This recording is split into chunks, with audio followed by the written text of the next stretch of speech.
ready, my love? Okay. I don't know who this Chilean is in the chat.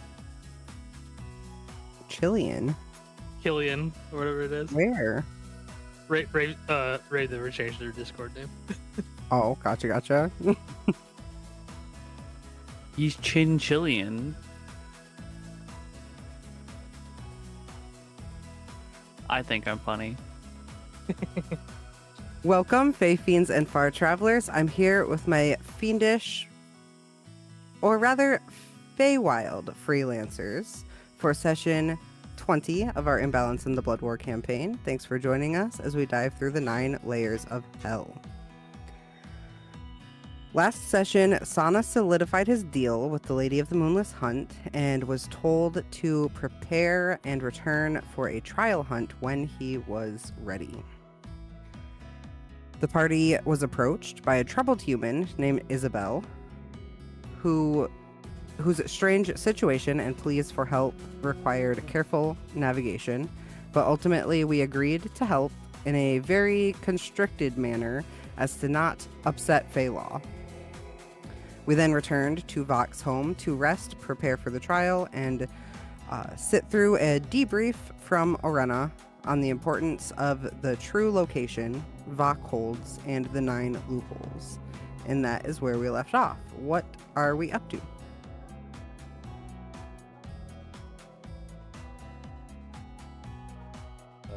Vok. Anyone have any questions? Yeah, I believe we were going to. Were we going to talk to her first? No, we were going to do a rest first and talk to her. Yes.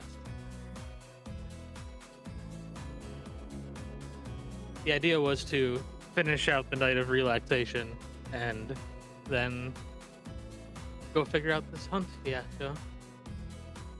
Right.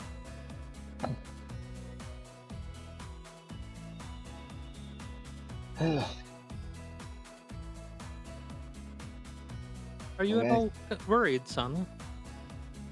Worried? Yeah, a bit.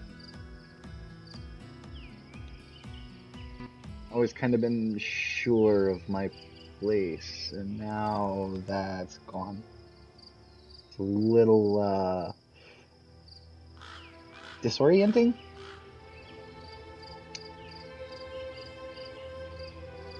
I mean, your entire life's just been turned upon its head.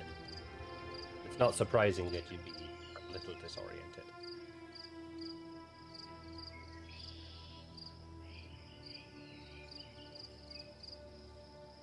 Kind of cool to feel this way, though. It's a new one. Feeling an air of freedom, Tsana? Is that what that is? Feels like bad gas. Can Do you you even have get gas? gas? Yeah. You don't eat. I mean, it gets stuck in the flesh sometimes. But is it stuck in your flesh? I don't have flesh. Exactly. So, it's fine. It's fine. This line of questioning is going to get us nowhere.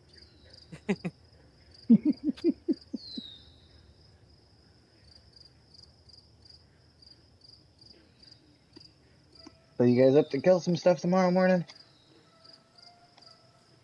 It has Is there been a a minute feeling- since we directly faced something in combat. Well, That's true. I say that, but it really wasn't all that long ago that we faced down a dragon. And Mephistopheles. Yeah. So we, this admittedly, all we has did cheese the Mephistopheles fight. Hey, I really regret we don't have those daggers anymore, but the universe giveth Oh, and the we- universe taketh, I guess. Do we not? I thought that they're in the bag of holding. No, they The were we with imps imps the- had and they them. took our imps. Remember, we never explicitly took them back from the imps. Oh. Oh, well, they're still in my bag of holding. Okay. Also, we just left 3 imps in hell with daggers that they could kill a god with. Well, In let's hope retrospect, they that don't sounds- figure that out. I mean, one of them literally helped us do it, so I think they probably figured that out. But Yeah. Imps Oh, are well. fairly stupid. that's Mephistopheles' problem man. still again. I mean, it's not Are his we gonna problem go back anymore. to the He's hells and find the imps running Glacia's circle? I wouldn't doubt it. I would not doubt it in the slightest. I am at least somewhat convinced that those imps are going to be some kind of crime bosses by the time we get back. I bet you they're If gonna we put go on back. a trench coat and pretend to be a person. 100%. Also, we didn't do this before talking to the lady the first time. Should we get cleaned up? I don't think we've bathed since we left Bell's Castle. Oh, there's Kania. a No, we took a bath in Mephistopheles' house. I don't think taking a dunk in his tub counts as a bath. And correction, it wasn't his tub. Oh yeah, it was his tub, and then we came out of a toilet. So it kind of Yeah, it probably negates any cleaning the tub did. Kieran is just gonna sniff his armpit and kind of shrug his shoulders. I smell fine. No, you don't. We smell natural. There's a bathing hall around the corner. Use it. That's my natural musk. Kieran, the flames from your head do not burn away germs that cause smell. Says you. There's a bathing hall down the hall and around the corner and on the third left. Use it. Does this one Let's undo go illusion get magic? Let's go get the Ebola out of your eye sockets. Tyrion is gonna going be, to reluctantly go take a bath. Are there going to be any Vok, are there going to be any servants trying to offer us soap with strings attached? There won't be any No, the strings on soaps the are soap. already set up. And Vok will lean out the door and go, or at least they'd better be.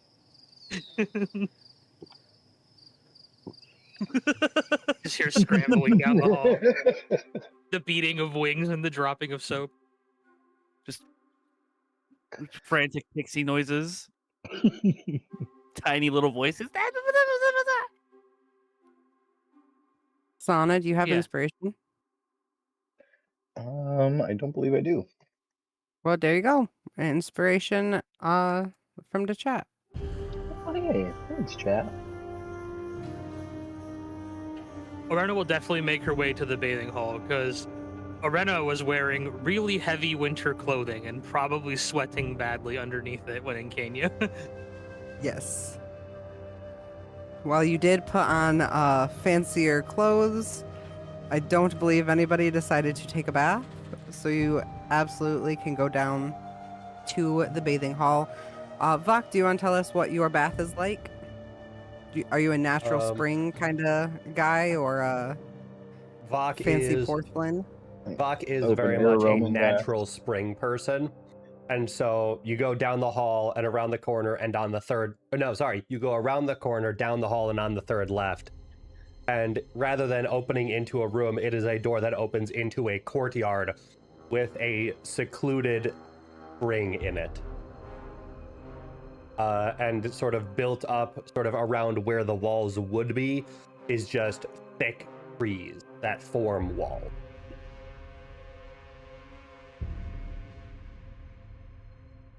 Beautiful. You see laid out on the side of this big pool, there are little soaps and towels that are all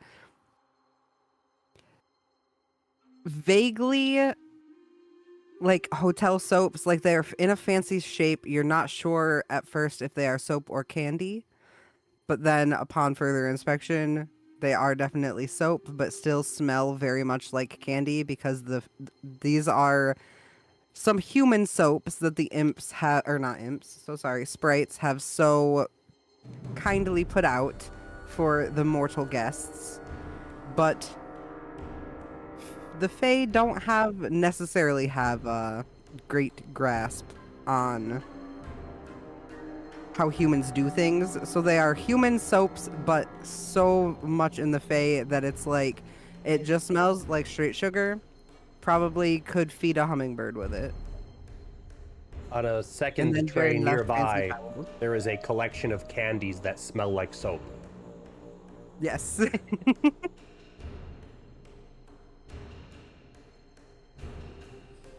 Orana will make sure Scourgehorn does not eat the wrong things. Scorchhorn has already eaten 3 of each. Okay. I guess if everything is right, then nothing is wrong. Can go Yeah. fine. So without the threat of looming battle overhead, such as the last time Tyrion took a bath or I was here for Tyrion taking a bath in Bell's Keep, Tyrion is actually going to take his armor off for this bath. Beautiful. He's actually going to strip.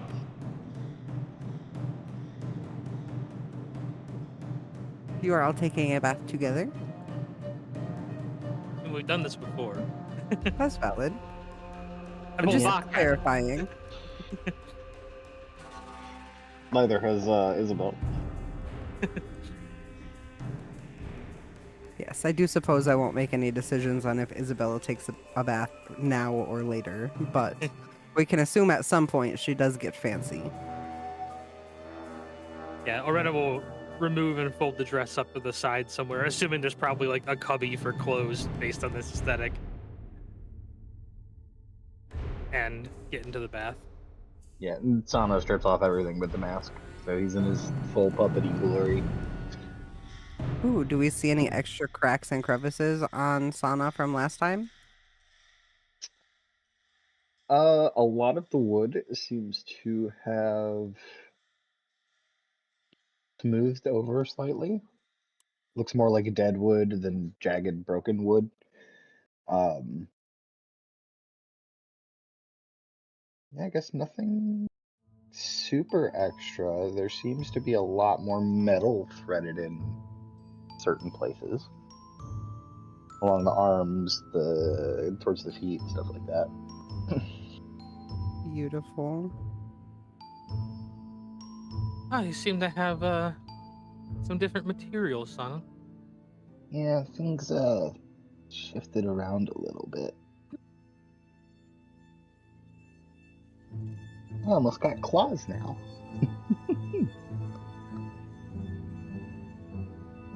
Well, I mean, you once turned your hand into a lockpick, so turning them into claws doesn't seem too surprising. That's true. I can still do that too.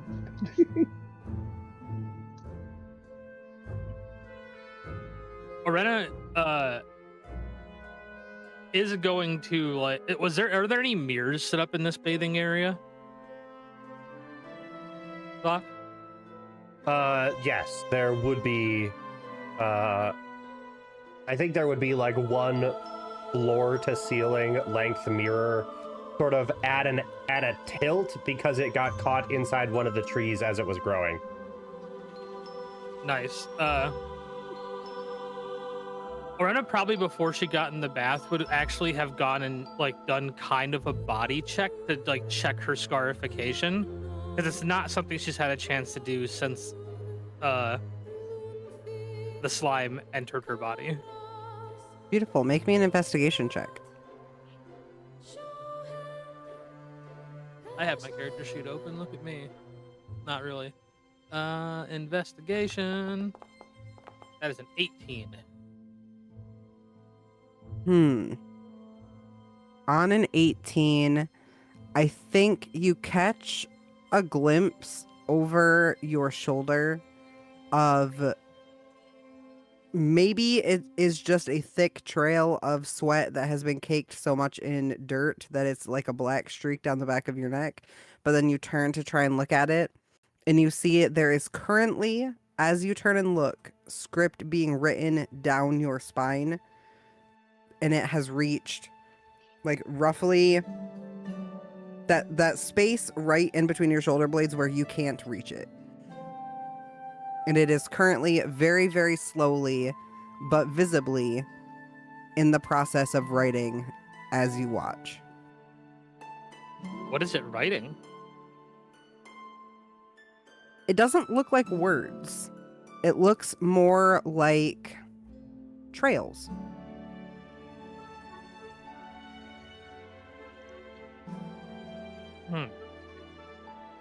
Or tunnels. That's kind of creepy.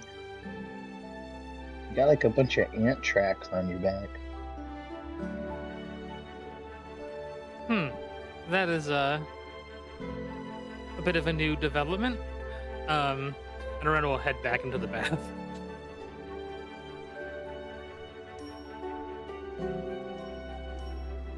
Beautiful. When she was looking at that though, would anything from like a medical perspective like trigger any bad signs? I am trained in medicine. Go ahead and roll me a medicine check. Oof, 12. Not feeling it today. I mean, it looks probably fine. Like, it's definitely not normal, but it doesn't seem unsafe. Like, it doesn't hurt. There's no pressure or discomfort. You can't even feel it happening. It is maybe a little troubling that it's so close to your, like, spinal cord. But seems like it's fine. It's not causing pain or any sort of, like, it's not red, inflamed, irritated, anything like that. Okay.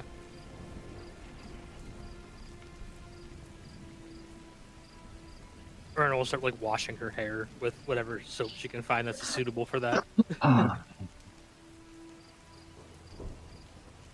Beautiful. Does this soap just dissolve super quickly? It Or works. is it actually? It works? Okay. It works. Oh no, it's not cotton candy. As if Vok would give you bad soap. As if. Vok is an excellent host. Not Vok, but the pixies maybe. Oh no, you've used all the soap. I could go get you more if you want. Vok would, if they attempted that, Vok would probably kill them. No, only when you're out of earshot. Yes, but you're all able to have a lovely and wonderful bath. The water is warm enough, but not too warm. The soap, It's not a While hot smells spring. very- It's not a hot spring. It's just like a spring that's been warmed in heat. yes, like sunshine water. And you smell very sugary, very sweet. And your mouth smells like soap, but it tastes delicious. Is there anything that you guys would like to do before taking your long rest?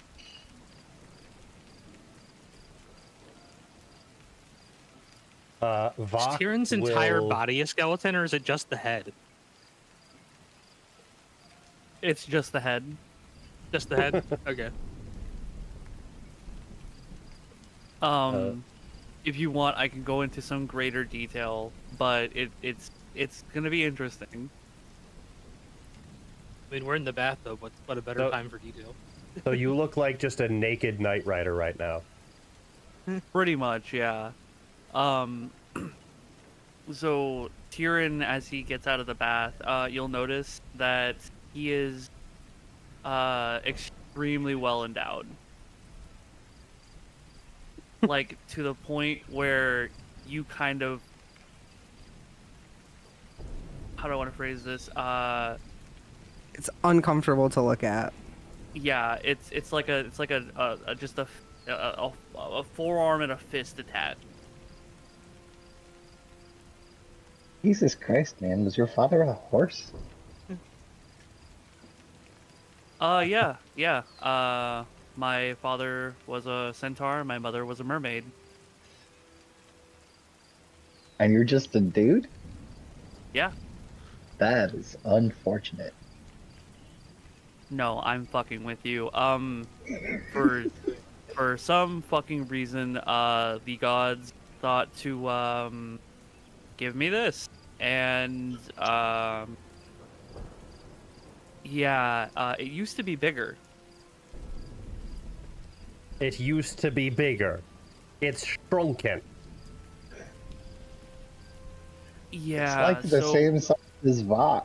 It's the size of me, and it's shrunken.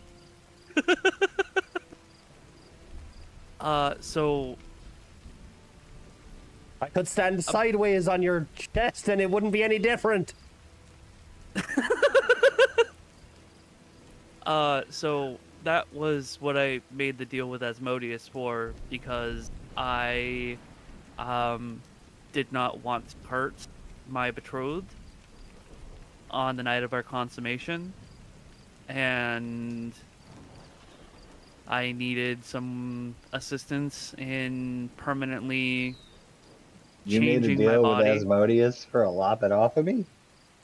I could do that in like 10 minutes. Well, yes, but this was magic and didn't just completely remove my cock. I mean, I could just take a couple inches off and sew it back on. Pretty good with needle and thread. Did you ever think about Tyrion's just gonna asking look an over artificer to make like a ring of like enlarged reduce for you that could go down there? You know, the That thought would sound didn't so well in the Forgotten Realms. Oh my god. cross my mind, actually. I mean, yeah, a ring of enlarge and reduce and some magical lubricant would probably have solved your problem. I don't know. I'm not really a big fan of jewelry down there. Oretta wants to roll insight on this conversation so bad. Go ahead. Go ahead and roll. Tsana.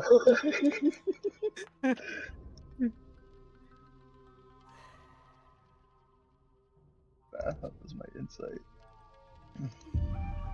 You roll your Probably- persuasion or deception, my love.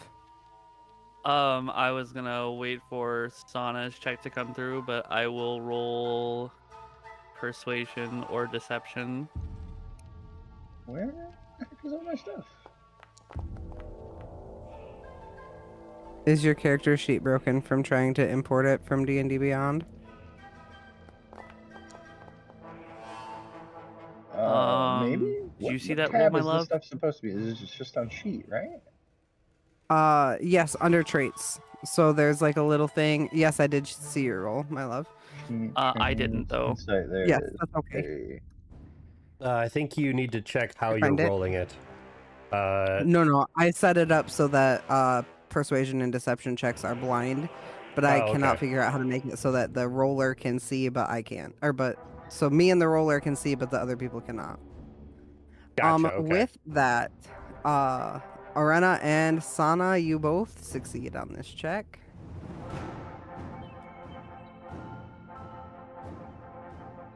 Is this story cockamamie? The purposes of this, I'm just gonna reveal your role, my love, because I don't Okay. know how to set it up correctly. Did that work? No. There it Did is. it work now? I see Yes. it. So what do they read on you, Tyrion? Oh, Tyrion is so fucking for real right now. Then why'd He you roll- is kind. Huh? Then why'd you roll deception? It was the best stat I had. That's not how that works. No, I mean, I could have not rolled at all, and I could have just told them the truth. Well, I wanted to suppose. make it fun. So yeah, no, Tyrion is being so fucking for real. That is actually what happened. He in the past had one other lover that he tried to be with, and damn near split her in half. She ran out of the bedchamber screaming, and he has felt a lot of shame about his body for years. And so after falling in love with his betrothed, he wanted to like fix this problem before it became a problem, and so he made a deal with Asmodeus to permanently alter his body in exchange for a contract of essentially a favor of Asmodeus's choosing. You see that you have gathered a little audience of pixies as well, and you hear them kind of like murmuring to each other. They're like, "Oh, he's betrothed to who? Who would betroth themselves to such a vile skeleton? I don't know. Why would they be betrothed?" And then The you hear one moment in the Vok back. hears the word vile leave their mouth, he will whip around and stare directly at the fairy that said it. You see, they shrink back and they say, "It's a compliment. Fiends enjoy to be vile. Yes." Not a fiend. Maybe, but he is a guest here. Watch your words.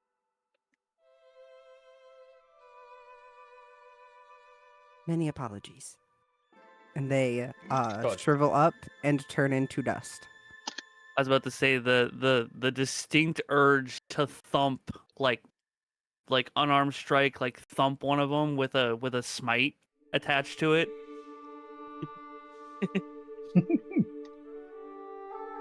I don't think you can get that worked up, Jared.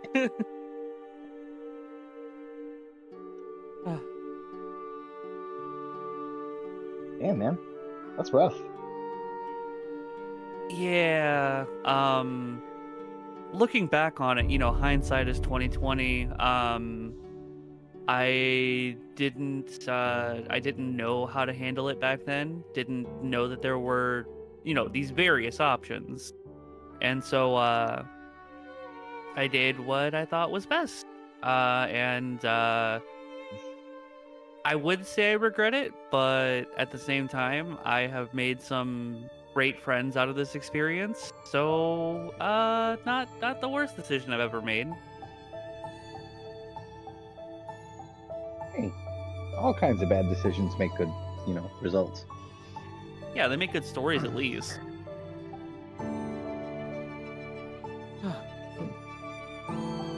It seems like the friends I've made here, though, are one of the few things I've gotten out of my reason for coming here so far. Oh, you've gotten closer to the void than you've ever been able to get before, I imagine. I mean, I came here partially for a search of knowledge, but I also came here to impress someone, and I'm not trying to impress them anymore. Not trying to earn their favor. In fact, before we came here, I probably scorched a lot of their favor into the ground. Was this Lady Glacia? Oh, no. The person that I came to work for Lady Glacia for, I was trying to impress a noble from my homeland, who I had various levels of relationship with, and yeah, turns out that I may have been being groomed as a sacrifice to Mephistopheles, and I'm not too happy about that. So I let people who would not like the fact that she had a contract with Mephistopheles know about that. So, Ooh. Treacherous. I like it.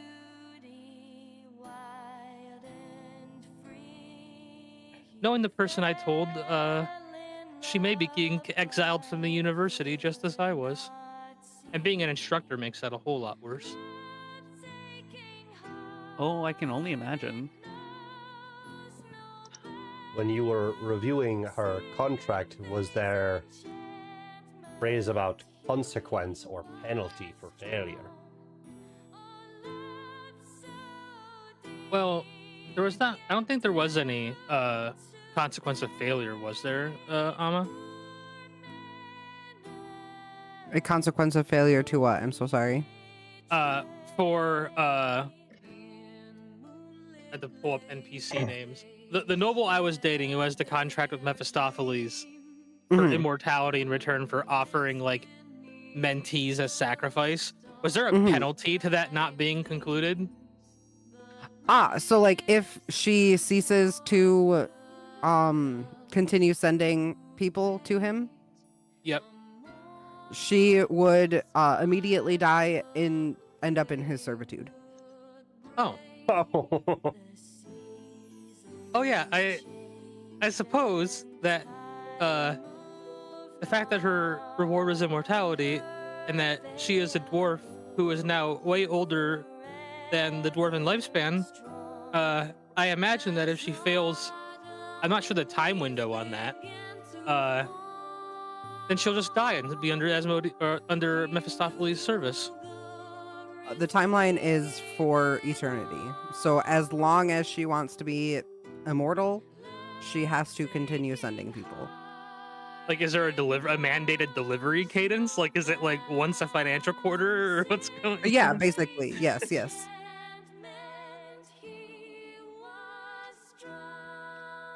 There is set terms as to how many people, how frequently, the quality of the souls is all outlined in that contract. Mhm.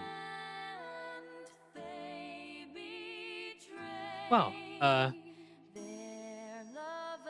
might have to think back on who from my society who were sort of mentees disappeared and see what the timeline on that might be. You thinking we can go back and free their souls, or just morbid curiosity? Morbid curiosity. I'm more so curious on when this woman who betrayed me will die. Curious about when the last soul was sent. So, essentially, what her clock or countdown is to being, for lack of a better phrase, Mephistopheles' new fleshlight. Yeah. In that case, yeah. Sorry. I'm gonna nudge Vok.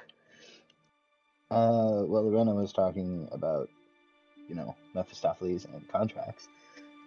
Little pixie asshole just went out that door, and I hear someone singing back there. Oh, I mean, you can go out the door if you want, but I'm just letting you know. Seemed like he was eavesdropping on us, and then once they heard what Lorena said, scooted out that door, and there's someone back there. Oh no, I'm so sorry. Small timeline alteration. That happened when Tyrion was talking. Oh. I know I type a lot slower than things happen. Okay. it's not unusual for the pixies to head out that door. You know what the singing from back there is? I didn't catch that. Do you know what the singing from back there is? I hear a lady singing, or something. Well, I suppose if you're curious. I mean, almost always. And Vok will float over and open the door. What do they see on the other side? On the other side is a small, almost like a pavilion.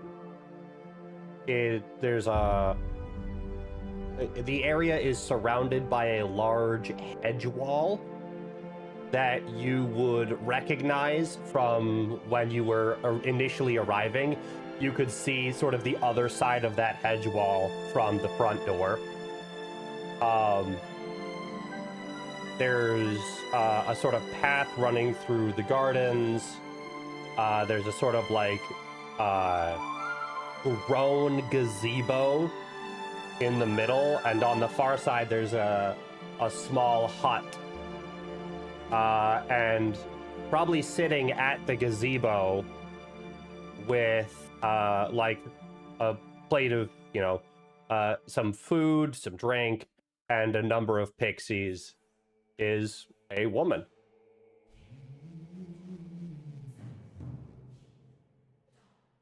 You see that while she is sitting at that patio,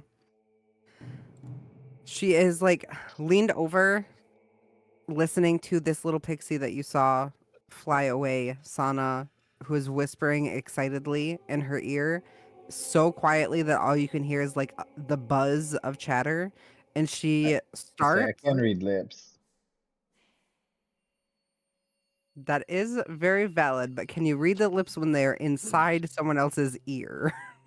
That's fair. She looks very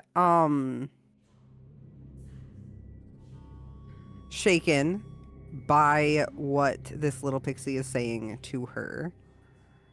And as the door opens, she turns and looks. You see that she is a young-ish half-elven woman, more human than elf. She has rounded ears, but very distinctly like elven angular facial structure.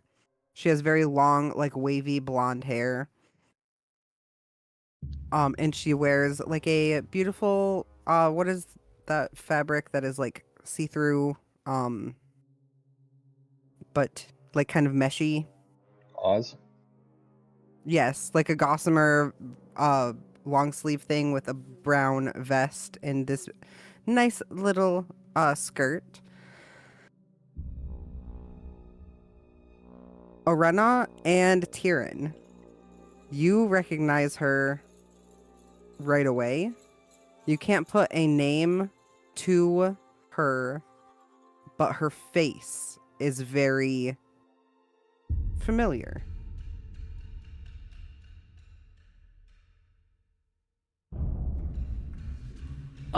Can I roll history to see if I remember who this is? Yeah, absolutely. Brenna Orena, will you do can the as same. Mhm.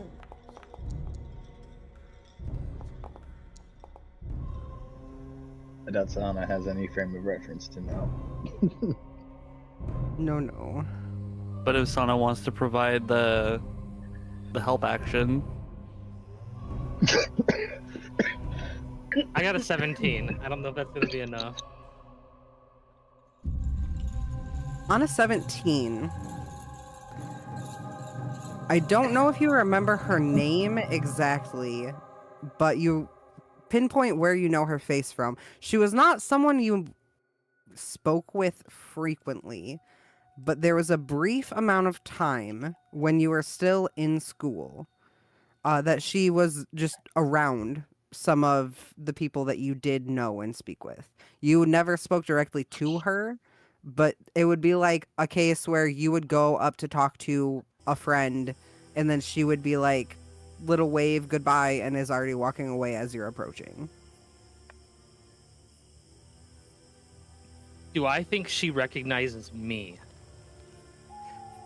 From the giant saucers for eyes, yes.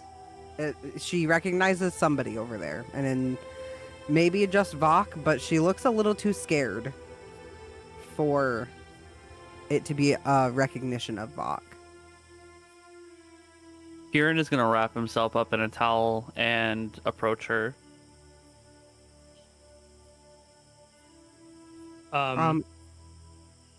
You see, as soon as you approach, she gives a bow. She drops to one knee and hangs her head.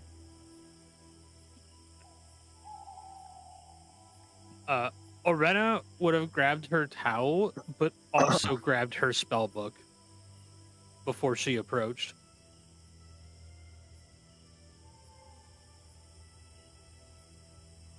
And anyone in the group would notice that Orena is currently on like high alert at the moment.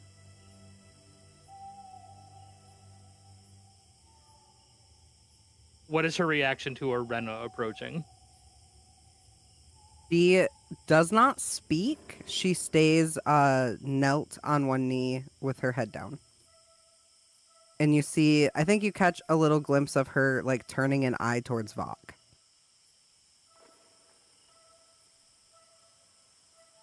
Vok, who is this? Ava, what is her name? Or if you want to like DM it to me. Didn't I already DM you about it? I I thought. don't recall. If you did, I missed it. I thought we had a whole conversation about it. I do not recall. Well, her name would be Vanessa, Okay. and you would know that she cannot speak. She can only sing. She is Vanessa. And as a result of the games that we have played, she cannot speak, she can only sing. However, given the apparent connection, and Vok will snap his fingers, I will, for a short while, allow it. Does the name Vanessa ring any bells for Tyrion? What'd you get on your history check? A 10. 10.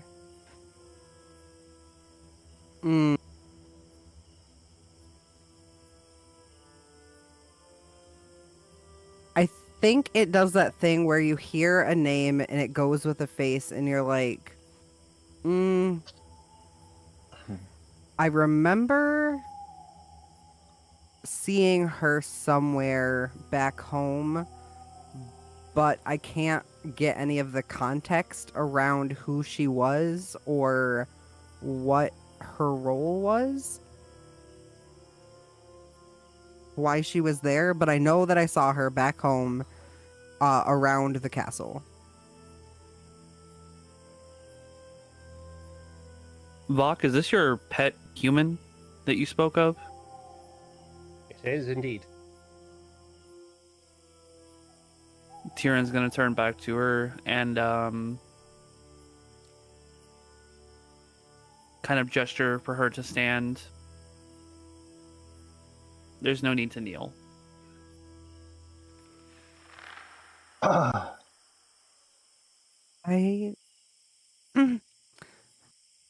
I don't believe that my lady would agree. Well, I am asking you to stand, or at least sit, so that we may have a conversation.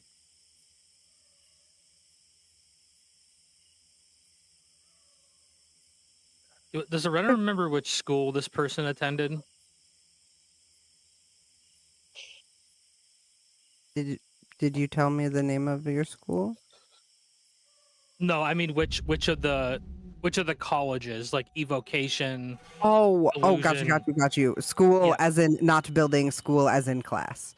Yeah, like which division of the university was she in? Honest 17, I don't think you're sure that she attended the school at all. She must have, based on how often she was there, but maybe she was just someone that hung around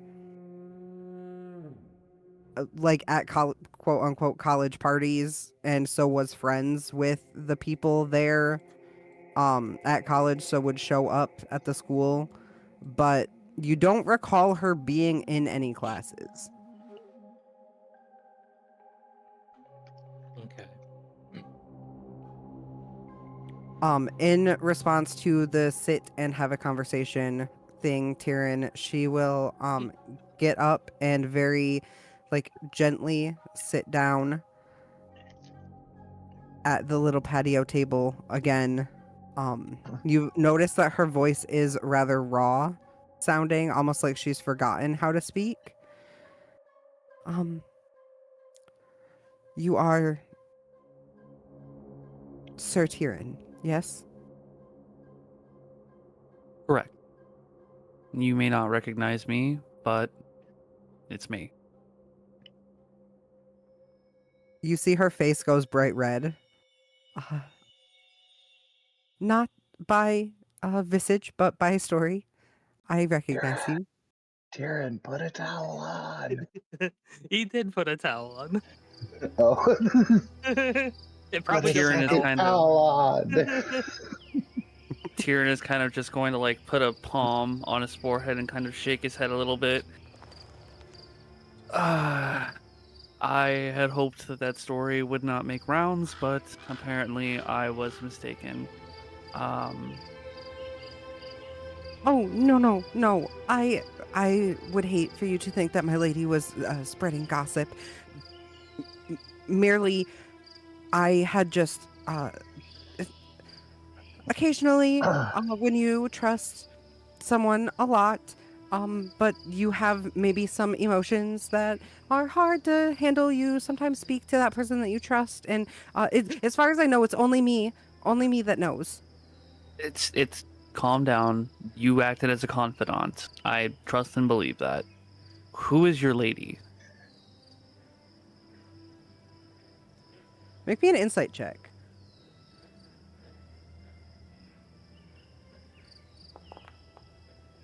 That's a natural 20. She looks incredibly offended, personally affronted, and you see bits of the Feywild have worn off on her.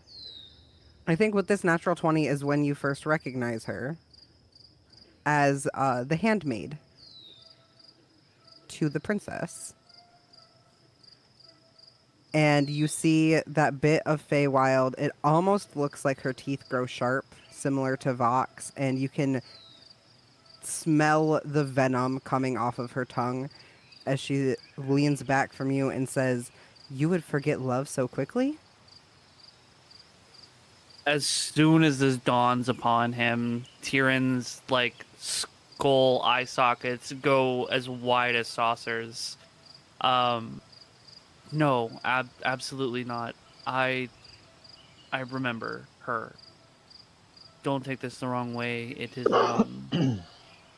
I didn't spend a whole lot of time in the castle, as you remember. And so I didn't see you too frequently to, well, to put it frankly, commit your face and your name to memory. I do apologize, Vanessa. But no, I have not forgotten Arya. I should hope not. She's been locked away since you left. And it's your fault. What do you mean locked away? You don't know? No, I had no idea. To my understanding, she knew I was leaving. She knew I had to go fulfill this contract, and when I came back that I was going to talk to her father about possibly taking her hand. No. No, that's not what happened. I had delivered the letter from your squire directly to her to meet one last night before your departure, and she went, and then something happened. Her father found out, and she got locked away, and I set off after you to find you, and I ended up here, and I met, gestures at Vok, this Gentleman. wonderful gambler who has allowed me to stay here and eat of the fruit and play his games and experience the wonder of this place. But no, you were meant to meet her, and you didn't show up, and she got caught. Vanessa, You there was no abandoned her. letter. Vanessa, I gave my squire no letter. I had a conversation with Arya the day before I left. I gave my squire no letter. There was no... I would never leave a trail that could lead back to me. I may not be the brightest, but I'm not stupid enough to put her in that kind of peril. to suffer the ire of her father. Then I don't know who would. Your squire It- placed that letter in my hand, and I handed it to her.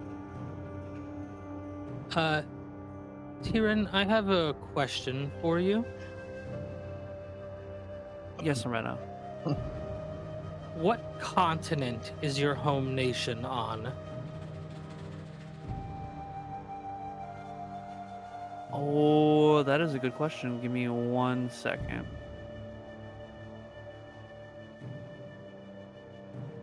I don't know that I have a continent, but I know that it is Sylvarinth Valemere. I believe that is the kingdom, though, not the continent. Yes, that's the kingdom. The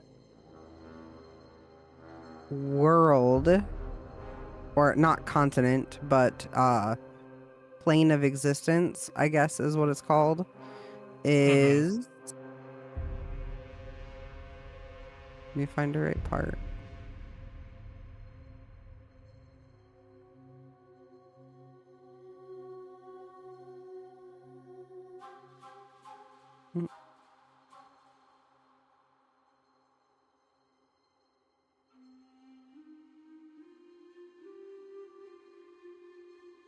I need to organize my notes better. It's not under NPCs, it's under locations. Because there's above board, Arena has two thoughts in her mind. To answer your question, in the meantime, no, it is not the same material plane as you. Tyrion would give a loose, because he's not super well versed in magic, he would give a loose explanation that his kingdom kind of exists outside of a place of time and space. That people who leave his kingdom, they can be gone for what they perceive as several years and come back and it's only been a couple of minutes. Or they can be gone for what they perceive as 5 minutes and be gone 10 years.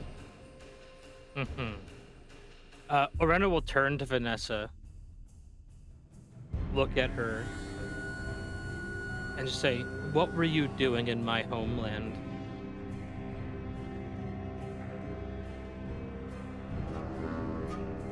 I apologize, I don't know what you speak of. You were at the Arcane University I attended. You were talking with people I knew, nobles, associating with people on another plane of existence. And I don't know if that was before or after you serving Tyrion's betrothed, I assume? No, you must be mistaken. I am no magic wielder at all. But you were on the campus. Can I roll insight on that? Yes, please. That's a 22. A 22, she doesn't recognize Arena. And what about, is there any truth to her being a magic wielder? Not being a magic wielder? No, she does not magic.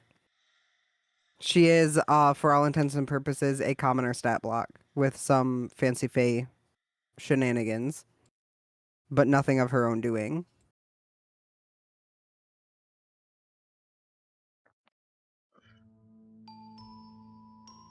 And it's Falineth is the world that Tyrion comes from. I have sent it in the chat. I hope you can see that, and that didn't make it blind. It came through. Okay, perfect.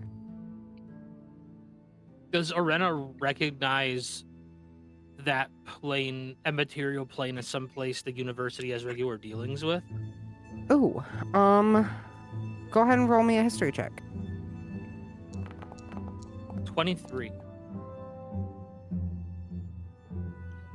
With a 23, I think you would have vague knowledge of the plane itself, but is not a place, is widely considered inaccessible or irrelevant.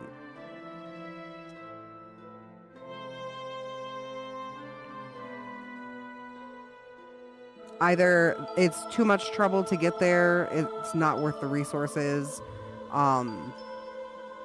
the magic where you're from is more advanced or more beneficial than anything that you would get from dealing with or going there, or perhaps they are inhospitable. They don't want you there. Maybe any chance or any attempt to go there or interact with them has been met with negativity.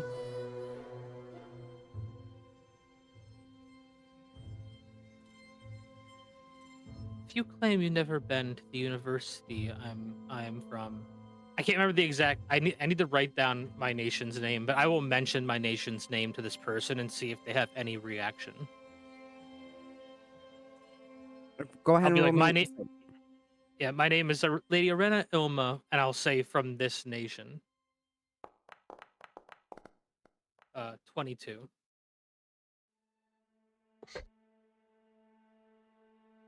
A 22, she doesn't seem to recognize it at all. I'm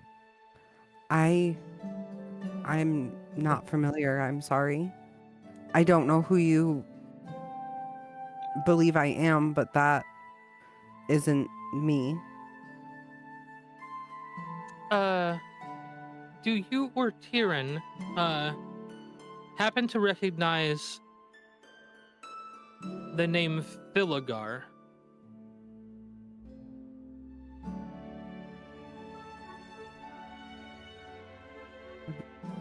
No, I'm sorry. Can I roll a check on that? Or would I even have any frame of reference for this name? For you, no, but Vok, I would actually like you to. Okay, what am I rolling?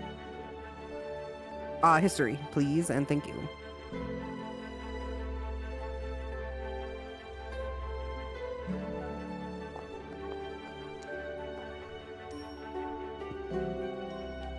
Ooh, on an 8. I'm going to use my inspiration. Beautiful. Oh my god, that's even Ooh. worse. No. Oh no. Oh no. Wasted. Man, this man fuckboyed his way out of your memory. I think there is, like, somebody that wants you to re-roll that in the chat.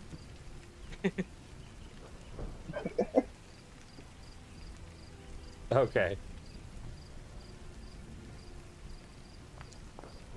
13. There we go. 13 is much better. I think there is a tickle in the back of your mind of that name. You think there's some noble from one of the courts, I think, had a disgraced son by that name, or maybe just a similar name. There is someone with some rather disgraced son.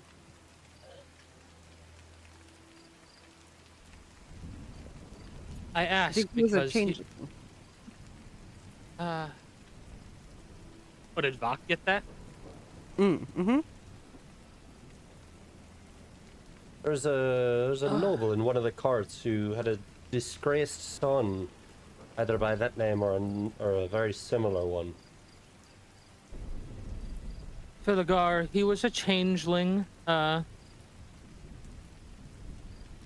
Oh.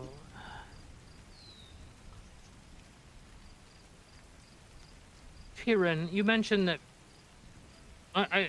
you mentioned that people come and go from your realm.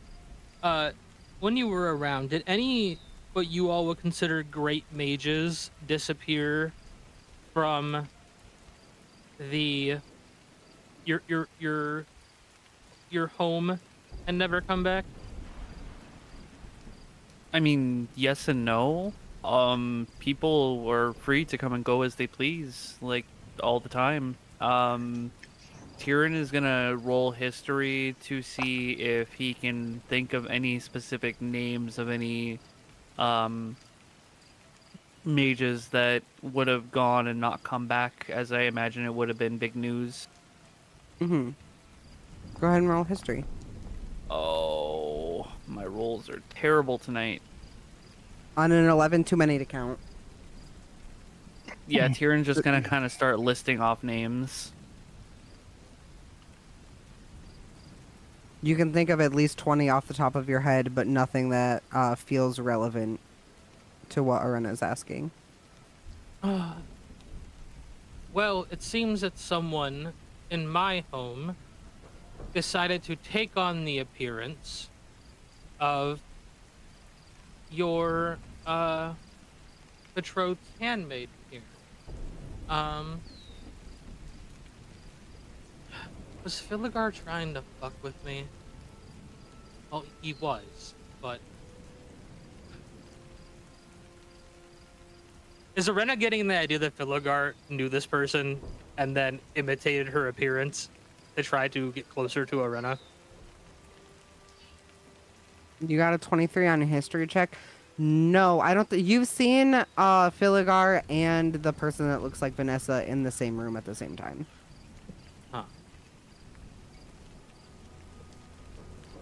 Huh. Vok, did you let any Fae take her appearance?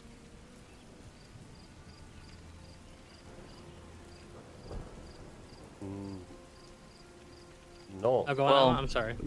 Vanessa didn't come under Vox ownership until after I left. So it wouldn't have been until I was after I was in the Hells with you. That doesn't mean You see Vanessa sort of crinkles her eyebrows. Like that confuses her. Vok, do you remember how long we said that Vanessa has been in your hospitality?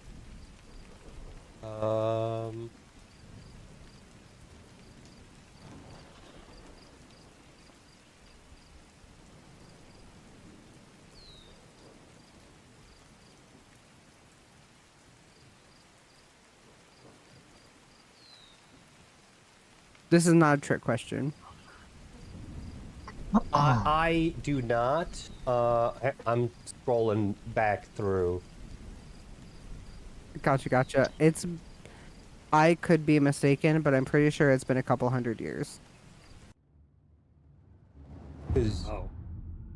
Yeah, because Vok has been in the service of the lady for 400 years. So Vok is older than 400 years.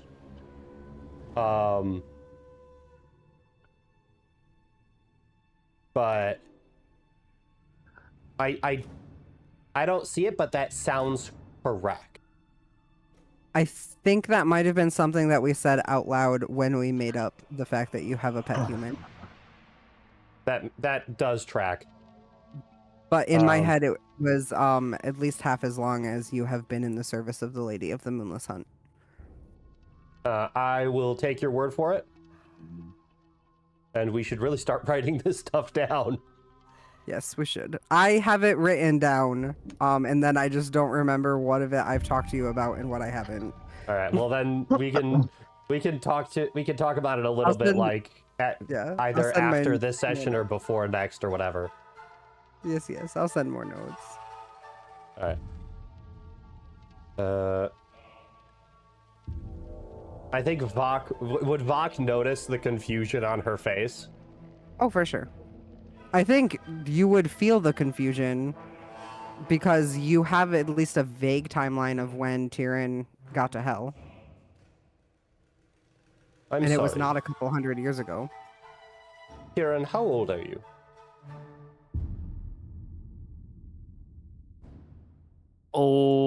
Oh, did I write that down? Tyrion is in his mid-20s. Mid-20s for an elf. So about 200 years old. 150 to 200. Yeah. I think 150 is like 18 in elf years. How long Tsana It's like is have you- 120. Like 120 is like adulthood, but yeah.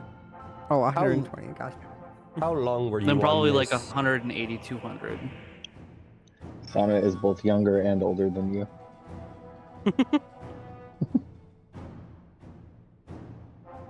How long What were you saying, Bach? before I met you? How long were you on this mission? Or rather, how long had you been in the Hells? You met us shortly after we departed Belle's castle. We weren't there, but for maybe 2 months, if that. It wasn't even that. It might have. That Yeah, it might have been is like strange. a month and a half. Like maybe 5 weeks tops. Yeah, And- somewhere around and- there. We haven't rested that many times in inns together. Yeah, we stayed at the same inn pretty consecutively, and for the most part, I think we only handled that one side mission. We had a shopping trip. We tried to go to Avernus once, blew up fake Avernus, almost died to the void, and then found the real Avernus after traversing the Blood River. That took some time. It's been a hell of a week. We've done a Yeah. lot in a few weeks, yeah. But That is concerning.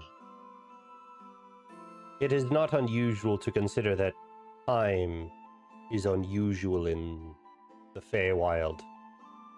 But this is an extraordinary instance. And Well, that's one like that a I'm common thing thinking. with the Fae, isn't it? Like sometimes you come in And way one that after I'm- you left. Sometimes you come back In like before you left in the first place. Kieran, Vanessa has been here longer than you've been alive.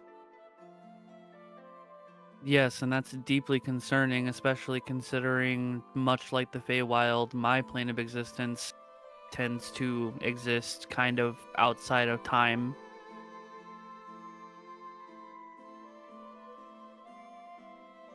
But she knows me, she recognizes me, so she must have been there, been in I'm- my material plane before. I'm not saying you're wrong, I'm saying something else is wrong. Assuming everything that's been spoken here is true, I could find out. If I may speak, you may. Sir Tyrion, I believe your assessment of our home being outside of time is perhaps mistaken. I think like I said, I had set off into the forest to find you after the princess was taken and locked away. That's how I ended up here. I stepped on the wrong route or something and fell here. Do you remember, did it happen to be a circle of some sort, possibly like a circle of mushrooms? No, nothing like that. It just I stumbled over a route and then I was in kind of a dark, spooky wildflower field with these really interesting like star-shaped flowers and that glowed. And then there was a lady who wanted to shoot me and told me to run, and then I ran, and then I ran into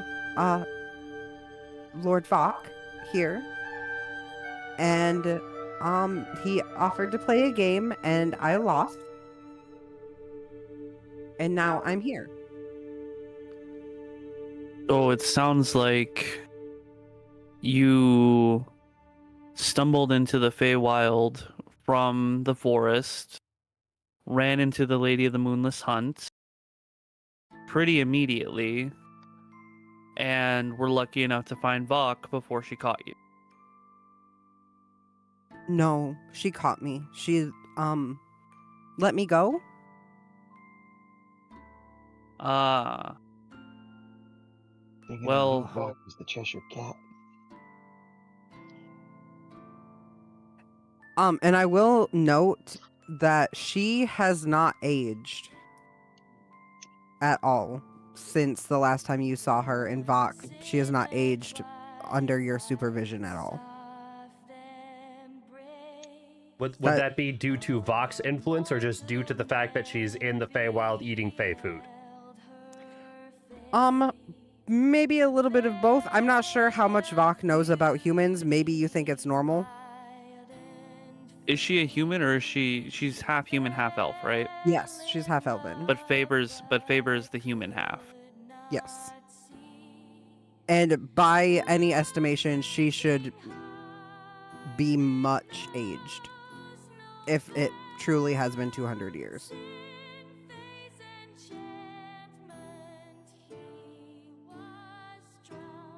Hmm.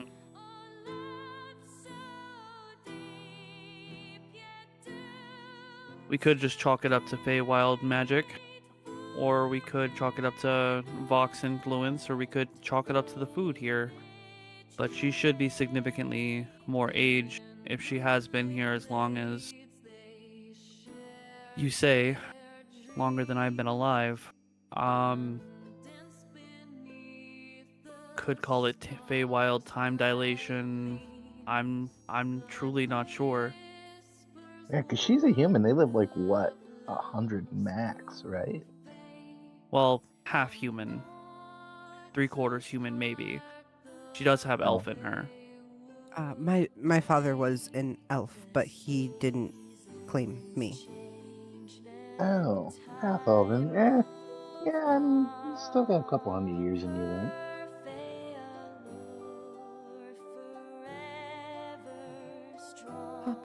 Vok, if she were to leave this place, would she go back to a regular life, or would she? Do you believe she would immediately age the years that she has seen here once she is back on a material plane? It is possible that she would, Please don't make me leave.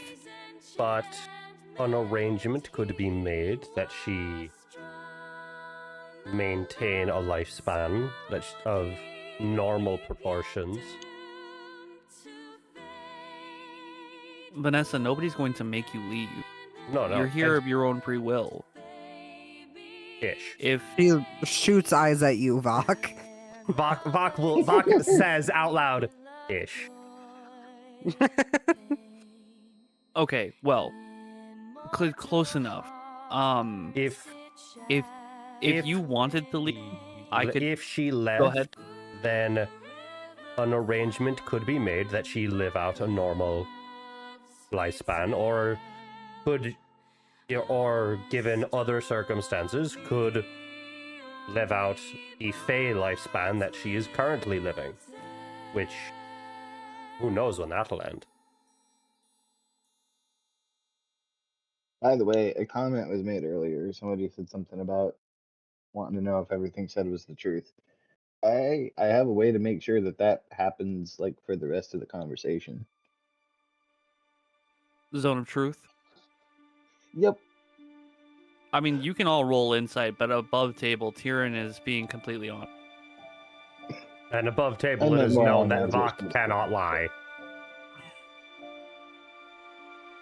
Right.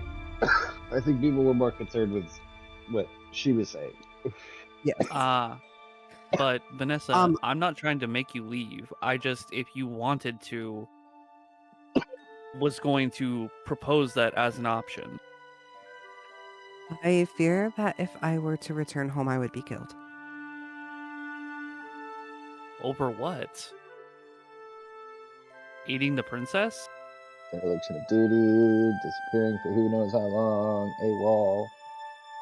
Nods along with Tsana.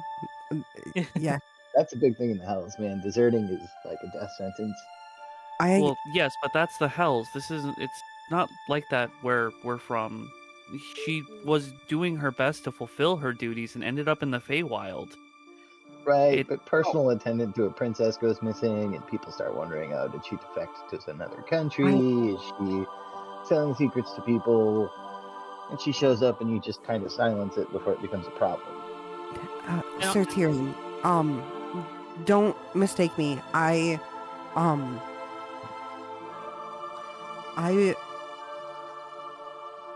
love love, and I love the way that you made my lady feel.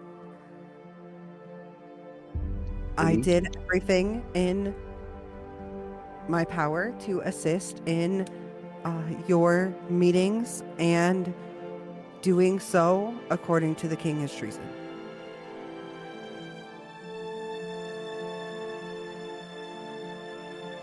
That'll do it too.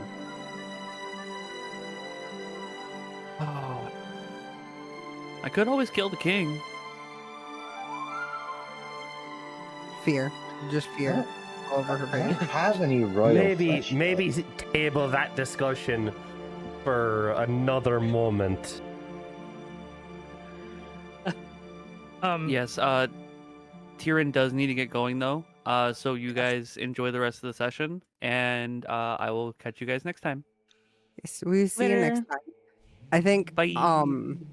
getting the vibe that Tyrion is very tired and confused, Vanessa will look at you, Vok, and say, I being familiar with mortals, I believe that your companions are ready to rest. And we could perhaps have this conversation again at another time.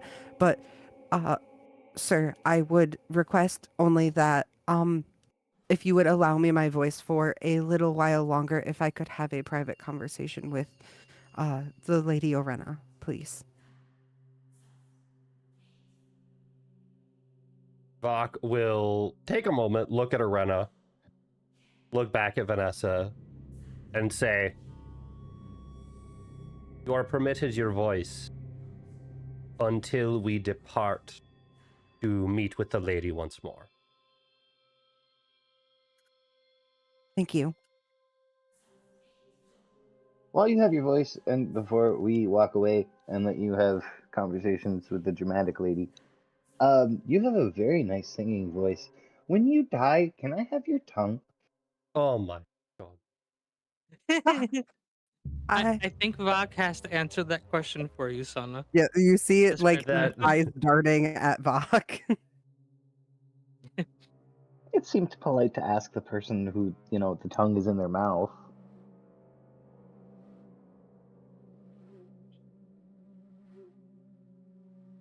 I leave that decision to Vanessa. Oh, yay. I You don't can say no, it's fine. I I have, don't denied, it I have is- denied him many times. It is not rude to say no to him. In pertaining to this. I would like to keep all of my body parts to myself. Please. That's fair. You gotta ask these things while people are alive,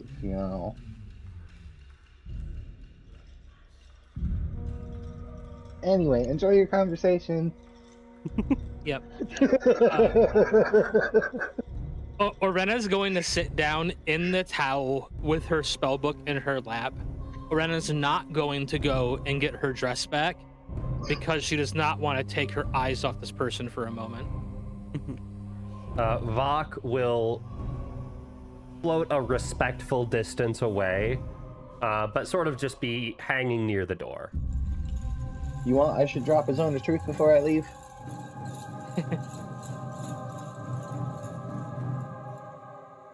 I think that was to you, Orenna.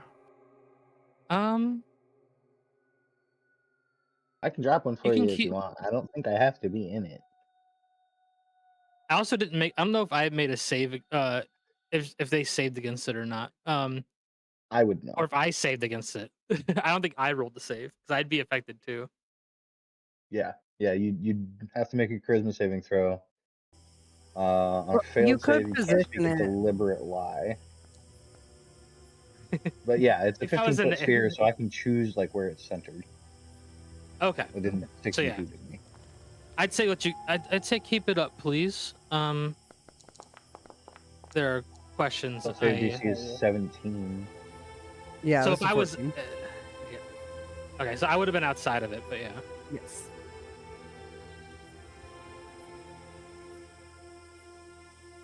Are But, yeah.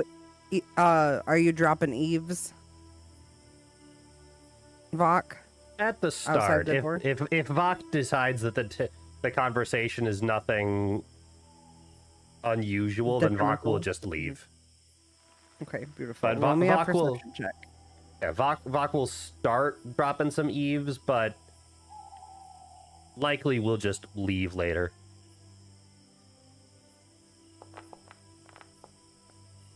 Beautiful.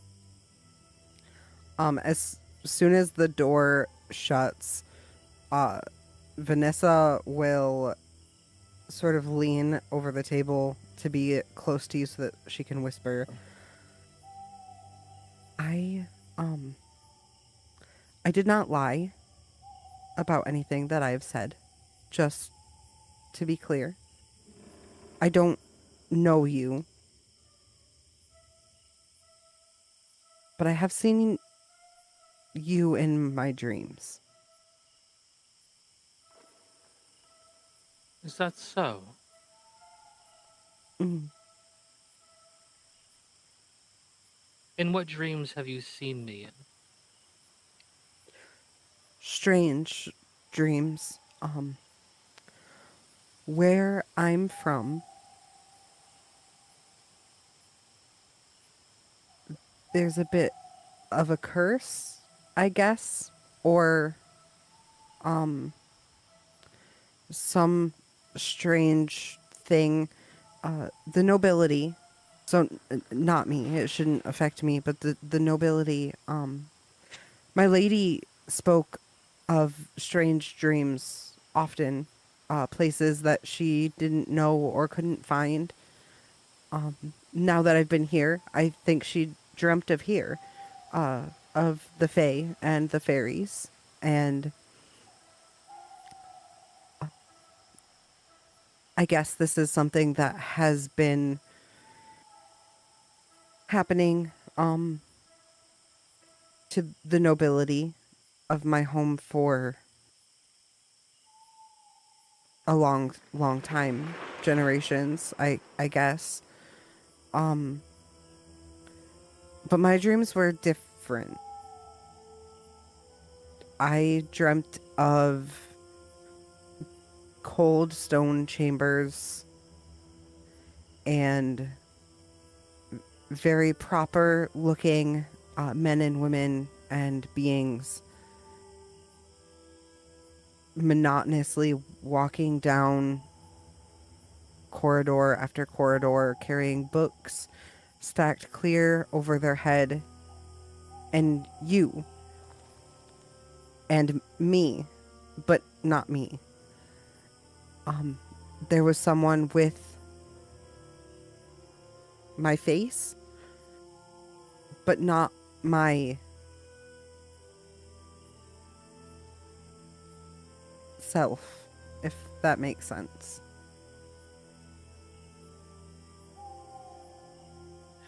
And were you observing yourself, this imposter interacting with me in the dream, or were you seeing through their eyes?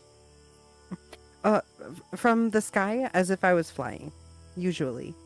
Sometimes from the ground as if I were an ant.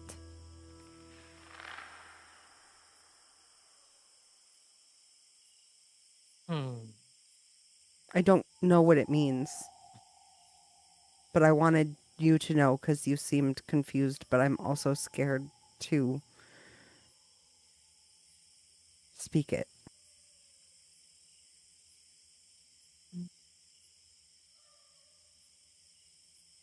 Does Arena recall like any concept of like dream related like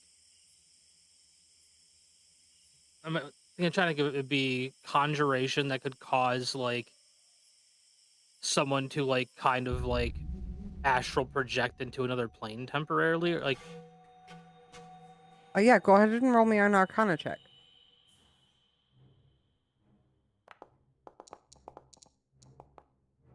27.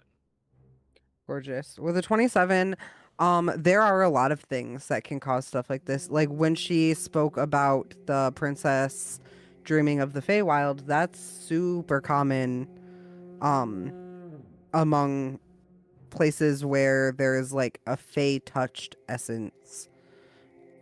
People will, like in places where the veil is particularly thin between fey and the material plane, people will have dreams of the Feywild almost as if it's calling to them.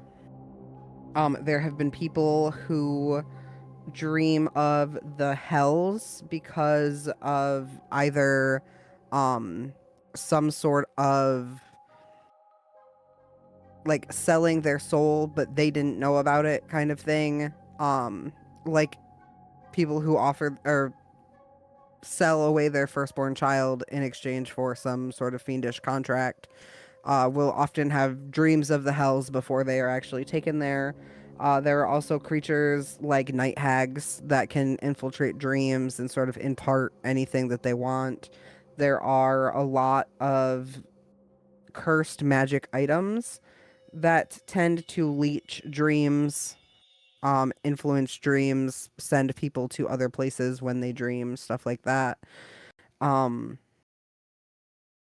This feels different because most of those things are tied to a place of great magical significance that has influence over someone else. Like material plane to material plane, that doesn't usually happen.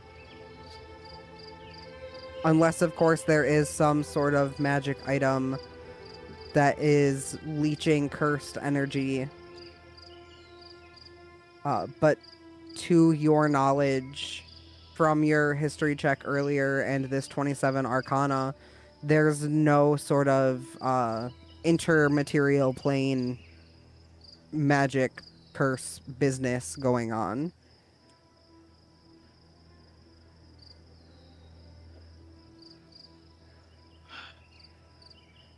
When you were serving Tyrion's betrothed, was there ever meetings that involved magic practitioners who seemed way beyond the skill of the people in your nation? I can't say that we had many magic practitioners. We had healers that would come by. Some divination wizards that would help try to figure out how to break the curse that it seemed we were under. But most of the magic practitioners that I had ever seen were not seen again for one reason or another.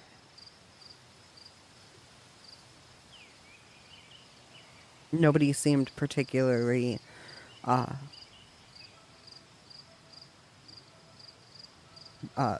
proficient.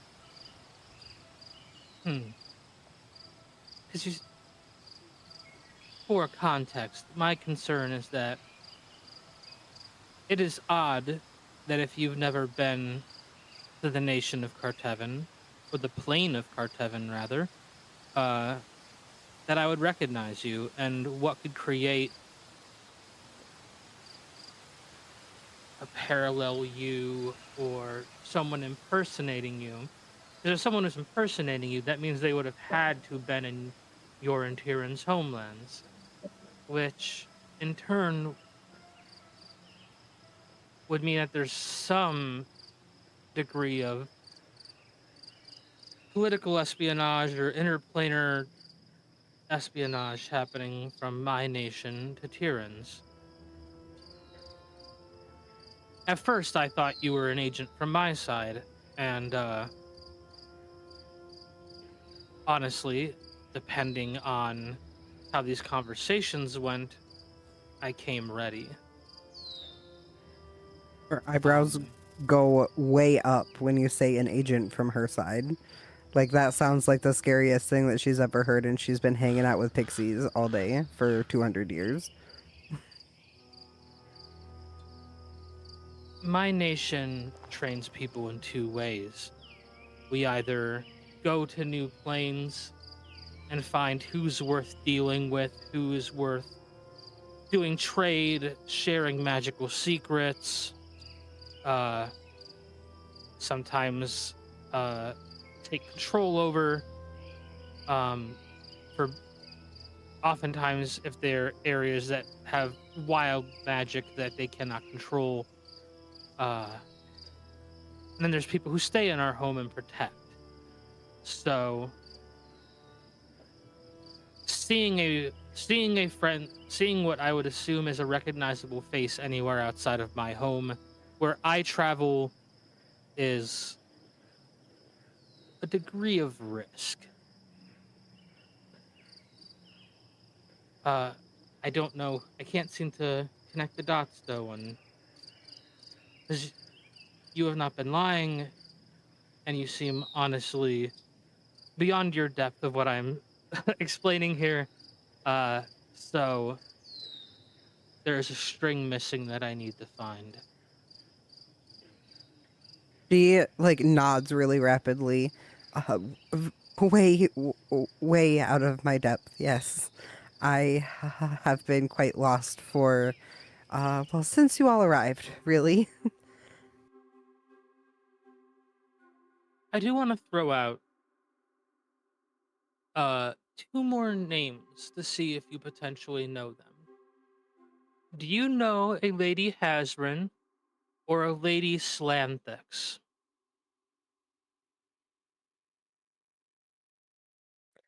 You see her face falls when you say, Lady Slanthrix.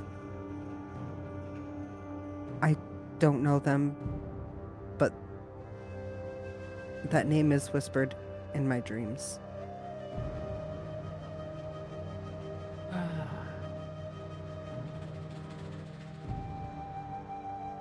It strikes fear in my heart, and I don't know why.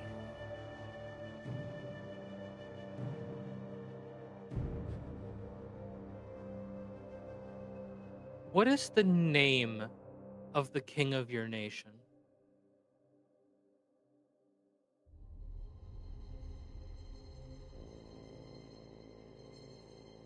Do do do do do do. King Vaelmir. Would Orena know Yes. that name from history books? What was No, your no, role before? I don't know, but I was asking because I have a 23 on the history check before. Mhm. Orena's asking because Orena did dig around a lot in the private library and was caught by Lady Slanthics. And there is a non-zero chance that, like, Orena is thinking that maybe this king is more powerful than just the king and is maybe a target for Lady Slanthics' ambitions. Got you. So I think you recognize the name,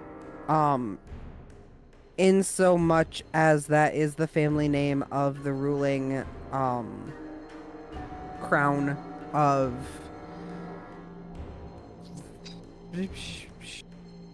the, oh no, I have lost it once again. I just told you guys what it was. Tyrion's homeland. Yes, Tyrion's homeland.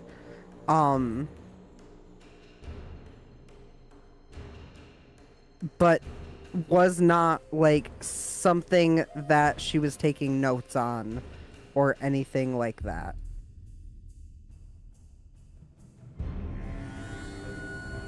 what is not like a noticeable or recognizable name. Just weird that it's come up an awful lot lately. But didn't seem to be anything that she in particular had her eye on. You said your nation had a lot of healers that would visit. Healers and wise people, yes. Those well versed with nature. Oftentimes, we have trouble with producing heirs. We have for generations, and oftentimes harvests would not be as productive as they should be. Occasionally we would have to hold a coronation several times before the crown could actually be passed on. From what I understand of our history, though that never happened in my lifetime. And we would have healers and wise people, those familiar with nature, come to try to alleviate or figure out the cause of these issues, and they never could, to my knowledge, and oftentimes were banished or imprisoned or just gone.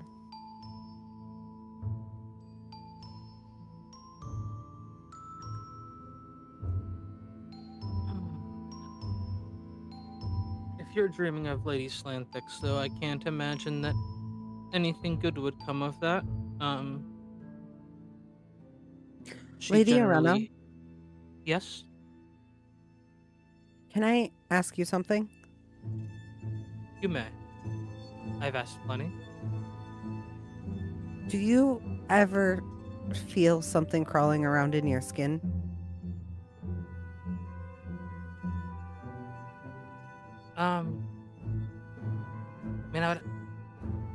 Yes and no. I'm aware of something crawling around in my skin, but I don't really feel it. That probably scares you more than it should, but please describe what you were feeling. She will turn and pull down the collar of her shirt on the back to just show, like, right in between the top of her shoulder blades. And you see, very similar to what you have just saw in the mirror, of those, like, tunnels burrowing down your spine. But instead of leaving the dark black, like, tattoo ink that yours do, hers are like puckered red scars. I feel something crawling back there whenever I dream. But I can't see anything. Orena would turn inwards as she sees this and ask the entity inside of her, "Is this a fragment of you?"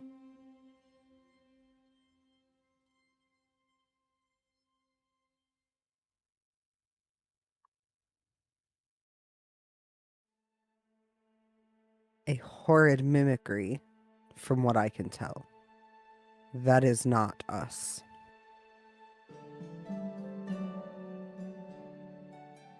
But I don't know what it is, and I don't like that at all.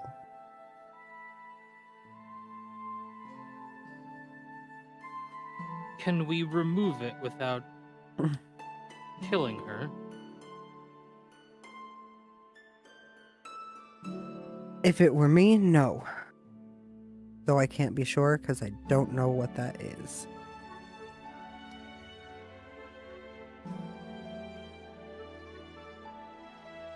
I did not see the roll that I made. Do I hear this? Oh, because you did persuasion instead of perception. You did a 21. Oh, my perception is a +3, not a +7. So that 21 minus 4 is 16. No, something. 17. 16. 17. 17. I don't think Vanessa is very stealthy at all. She has a flat 10 to all of her stats. So I would say yes, unless Orena is being particularly hush-hush about the conversation. Orena wouldn't be. She is a guest in Vox's home and assumes that if anything wanted to be observed upon, that either Vok or the Lady of the Moonless Hunt could hear anyways, so being stealthy is pointless.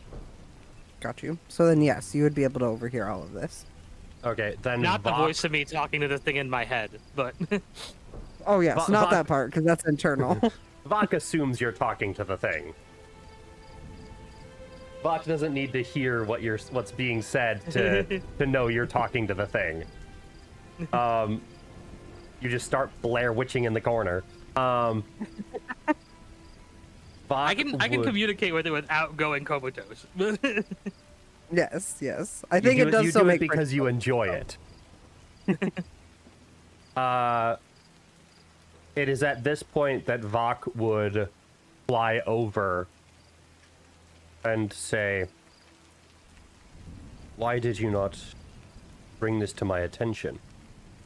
You are under my care."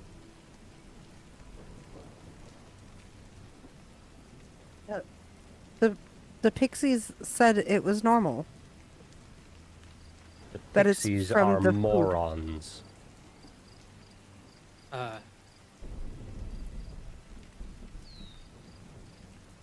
If you're able to remove this from them, Vok, I would like access to understand what it is that's going on with them.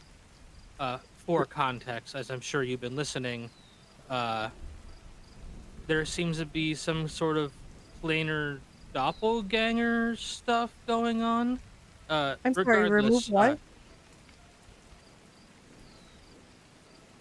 You mentioned you felt something crawling around in your back.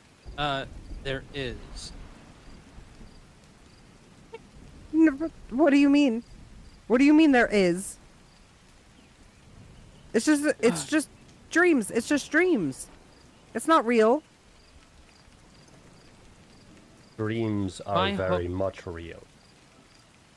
You were dreaming of seeing something that looked like yourself in my homeland. If the dream wasn't real, I wouldn't recognize your face. I wouldn't have been concerned the moment I saw you and was ready for you to attack me.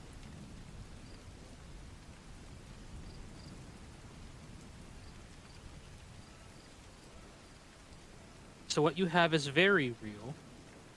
Curses make things real.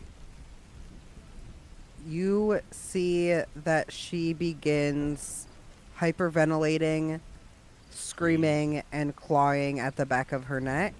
Vok will attempt to physically restrain her. Easy now, easy now, easy now. Easy, easy. Tsana will cast Hold Person. Beautiful, that's the one. Sana's now heard things going on now. His passive perception is 29 or something. 20. It says 23. It should be 24. That's a wisdom save. That is a 7. She goes stiff. Okay. Orena, what is this thing?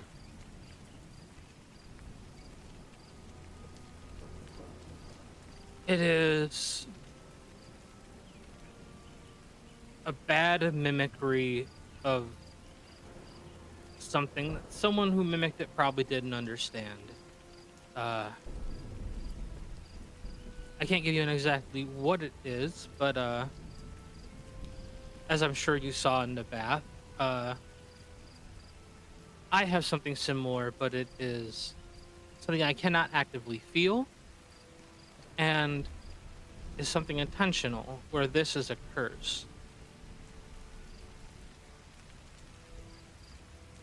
Tsana, while they're talking, you see a tiny pixie going over to Vanessa's still body with a tiny satchel of something. Hey, what you got there? It is a human medicine. They push their glasses up on their nose. It would seem that our Vanessa here is has some sort of a human parasite infection or something like that, and we have to give her this medicine. And he takes a little like pinch of this like powder blue dust from this tiny satchel and goes to sprinkle it on her face. Wait. Vok will Lorena. get in the way and say, on whose orders? The doctor that you hired some time ago came by while you were in the office, and shortly before your extended business trip, and dropped this off, and he's been bringing it by every so often. He said that it is a perfectly normal human parasite, and we should continue sprinkling this on her eyes and nose every time she has a fit. No. You are to never sprinkle anything that was given to you without informing me first.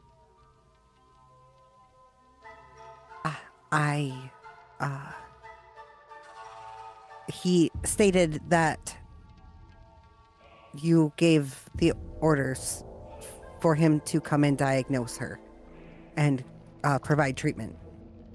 He was And Fey. He did you? could not have lied. I thought. There are many ways for mortals to disguise themselves as Fae. I can do it. Have an example. Vok, do you mind if I cast Detect Magic in your home? By all means. Orena will cast Detect Magic using Void Speech and take a look at this dust that has been being given, as well as what might be underlying Vanessa's skin. Gorgeous. Roll me your intelligence plus proficiency, with the bonus for spellcasting. 3, D20 plus 8.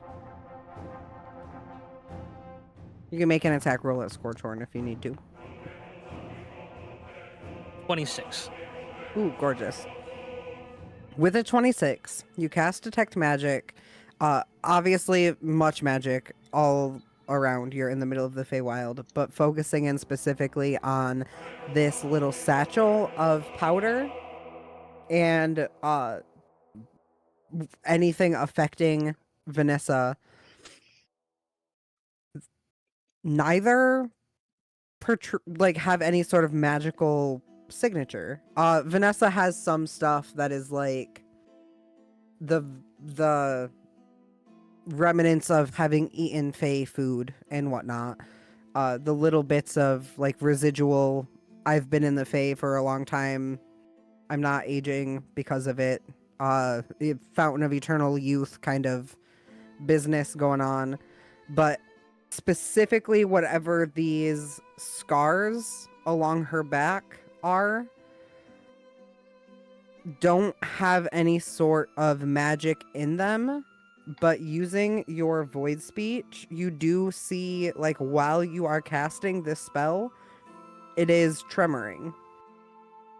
Almost like you can see whatever is in there making those, like, scar patterns starts wiggling more. And the powder in the satchel is entirely non-magical, just herbal.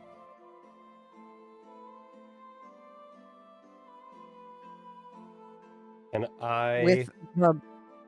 Oh, so sorry. With the boost from the void speech, it seems like it is just a normal sedative. Mundane sedative. Like a doctor would give. Back home. The medicine is a mundane sedative, Vok.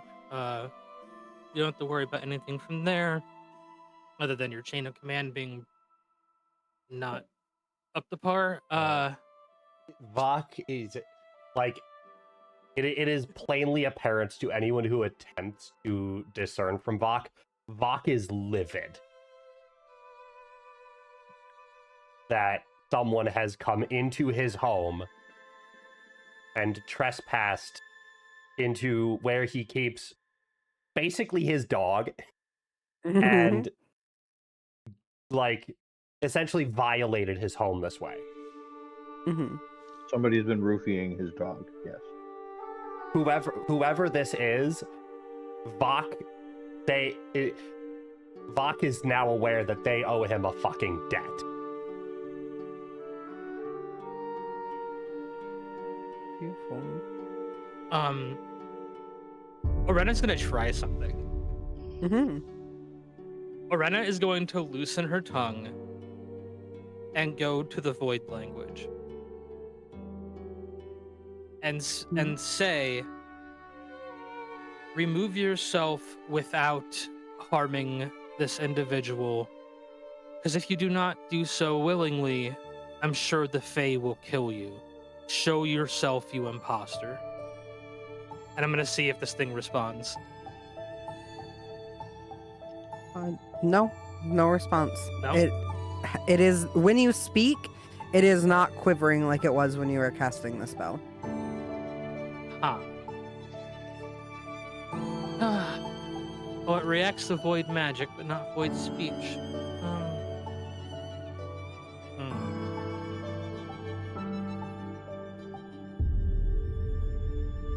Pixie, did this doctor identify himself?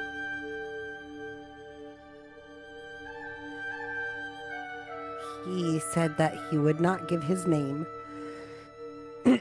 And on your instruction to not try to be tricksy to your guests, we did not press further. My mistake. He didn't say what At the he could very you could least, you followed address him that by. order. Very well.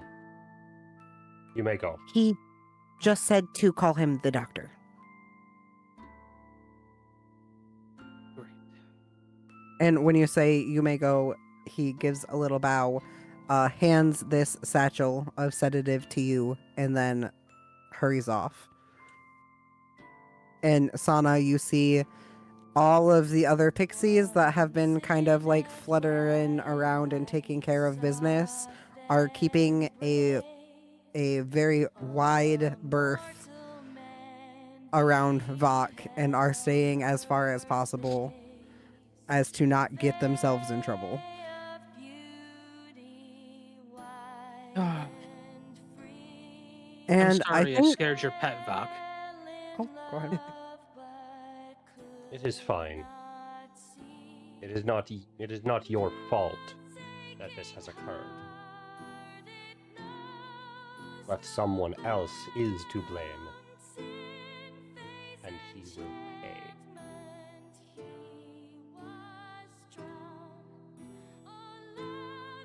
I think that is a great place for us to go ahead and take our break. So we will be right back. Thanks for hanging out, guys, and we will see you soon.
We are back, everybody. Thanks for hanging out. We are returning to the gardens of Vox home in the Unseelie Court. Vanessa is... Oh. Sorry, heard my own voice in the background and it scared the heck out of me. Vanessa is held and sleepy on the ground after having been terrified at the prospect of deworming her spine. And there are a lot more questions than there were moments ago. What are you guys all up to now? Vok Well- is leaving the... Vok will first, like, move, Vanessa back to, like, her bed. And then go on, like, an absolute, like, not necessarily rampage, but just go from one pixie to the next, asking them everything they know about the doctor. Beautiful. They will eventually piece together a physical description of someone.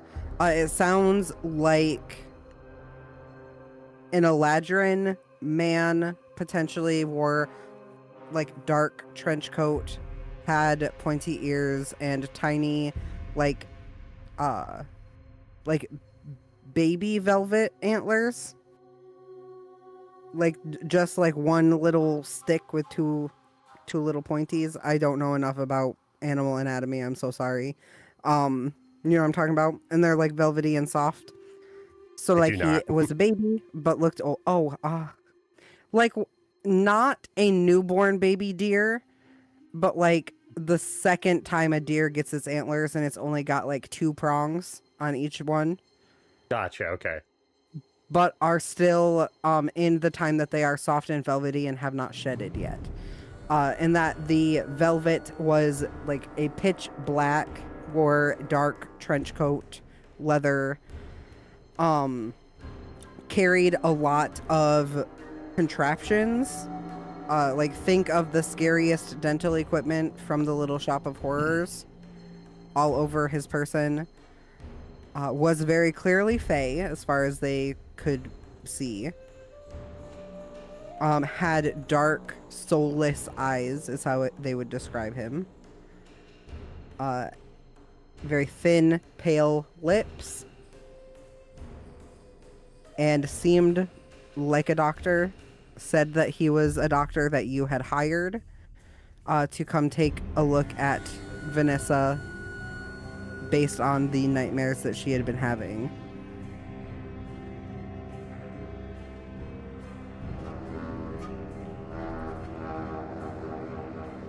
And he has stopped by maybe 2 or 3 times.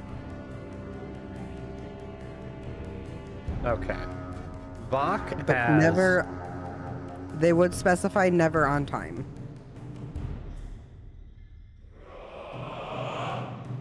What do they mean by never on time? He's never on time. It's like there is not a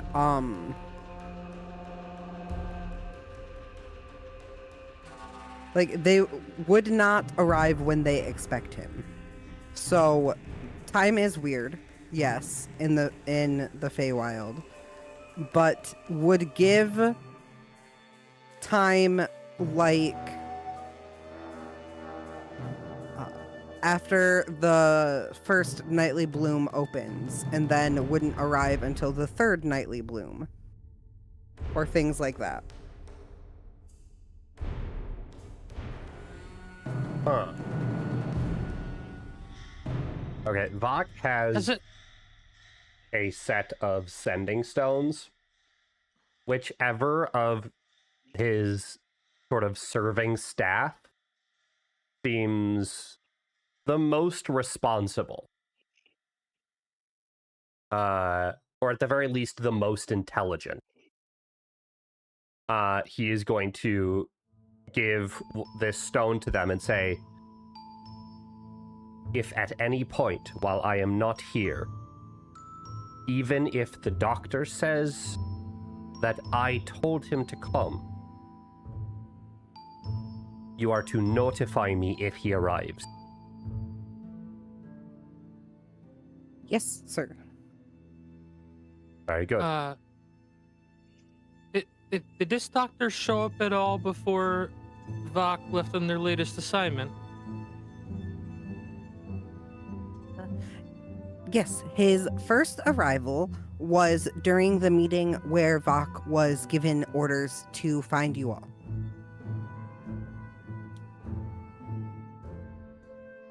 That was only... Vok, that was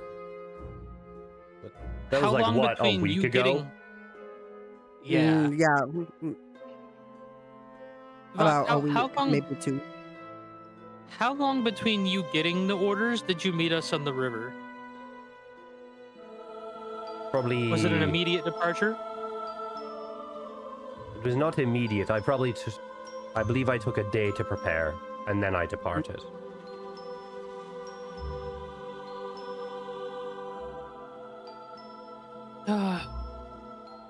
DM, when we were in Cania, Mm-hmm.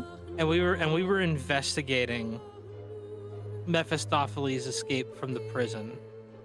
Mm-hmm. Thinking back to it, do I comprehend a timeline on when he escaped compared to when we went to the Avernus and saw him tear through? Ooh, Like, you did he got escape at that? body. When is there a way that Mephistopheles could have escaped before the moment he tore through the ground in Avernus? You got Robody again, but I believe you asked, could Mephistopheles have gotten free before he arrived in Avernus? Yes. Okay. I don't know why I'm getting Robody. Let me restart OBS. I'm not sure either. I think make me a retroactive investigation check to piece together a timeline. Wow, I'm gonna use my inspiration on that. Beautiful. We are not gonna take a nat 1 here. Okay. For a And nat that 20? Fuck yeah. Okay, so let me just give you a big rundown of the entire timeline from forever. Time unfolds Okay. before you. Yeah, exactly. So, once upon a time, you guys all lived in your own homes and were doing your own things and didn't know anything about each other at all in any way, shape, or form. According to Tsana has been in hell for always, as long as he knows, so longer than you could ever think. Tyrion claims that he arrived in hell right before you guys got put on this job, so like I think you said like maybe 5 weeks ago. Mm-hmm. That is the same time that in the material plane to Tyrion, Vanessa would have chased after him and wound up in the Feywild, which according to Vok was 200 years ago in the Feywild. Vok then joined this mission with you all about a week ago. Would have received the order, left the next day, met you guys 1 week ago from today in Arena time.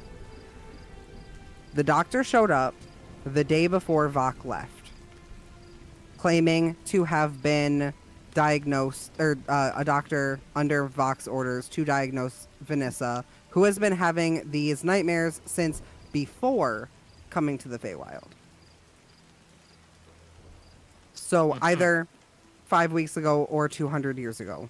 That part, little unclear.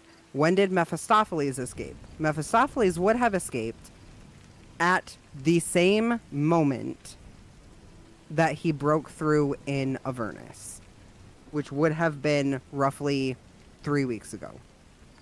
Okay. Unless, of course, Mhm. he broke free, spent some amount of time in an extra dimensional space similar to whatever the fuck is going on with Vanessa that is causing this strange time dilation, perhaps in the Feywild for a moment, but a moment on the hellish plane, but any amount of time could have passed in the Feywild, and then re-emerged into Avernus, which you think is what happened. Okay. Because part of Arena's suspicion is that had Arena seen Vanessa in quotes. Well, I wasn't at.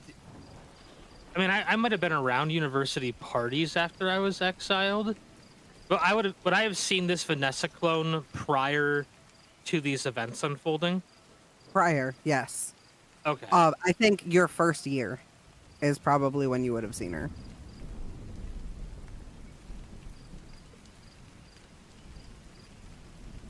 So at least Arena's what, yeah. 4 Arena years ago. Yeah.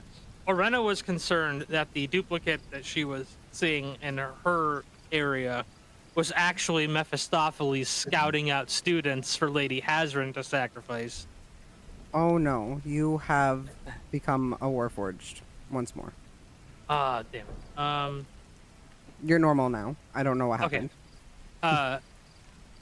Arena was suspicious that Mephistopheles maybe disguised themselves as the student to scout out people to sacrifice from Lady Hazrin. I was worried that Mephistopheles was going around plains doing some deception and wheeling and dealing. Unlikely, based on information that Tsana would have, because Tsana would have known for a fact that Mephistopheles was in his prison prior to the meeting of the party.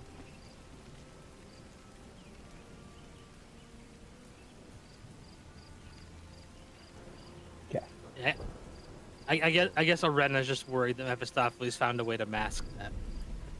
Whether it be with fey magic or something. But Vok, do you show your pet off to other fey? Very rarely.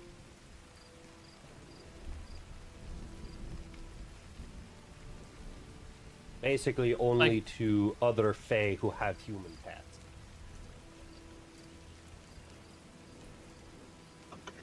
So you're like, hey, look at my cool singing dog.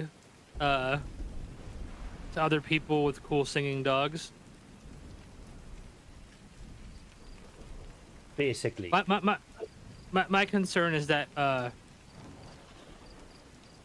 you might have shown either something's weird with the curse she has going on that's weird to their nation and can cause weird doppelgangers of themselves from their dreams in other places, or their curse is revealing someone impersonating them. I'm not sure which yet, but the fact that this dress I have had a name from someone from my nation, I grow concerned that potentially and that the fact that there's a noble named Lord Filigar in my homeland who copied a lot of the architecture from here, that there is some stupid espionage going on. I'm missing something. There's some connection. I might recommend you take a moment to cast Clue and have a look around. That is a very good idea. Arena will cast if Clue. If for no other reason than to get an ID or an imprint of this doctor. You know, guys, I very often forget that I am a cleric and can do healing and stuff. You said she's under a curse? Yes. That's what she I said, can- anyways. I can just get rid of that.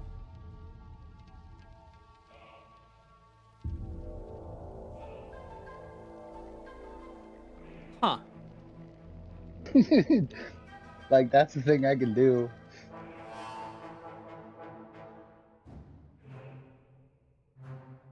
Hmm. Do you want me to? Like, If you wouldn't mind. sure. It'd be a good idea just to understand this and see what Yeah. happens. Beautiful. Are you Sure. casting Clue as a ritual or with a spell slot? Uh, I mean, we're I don't about have to it take a long actively- rest, so I don't have it actively prepared, so I would be casting it as a ritual. Okay. And then while you are ritually casting Tsana, you are removing curse on Vanessa. Do you want me to do that beforehand, or do you want me to do that after you're done with your casting? Because I can wait.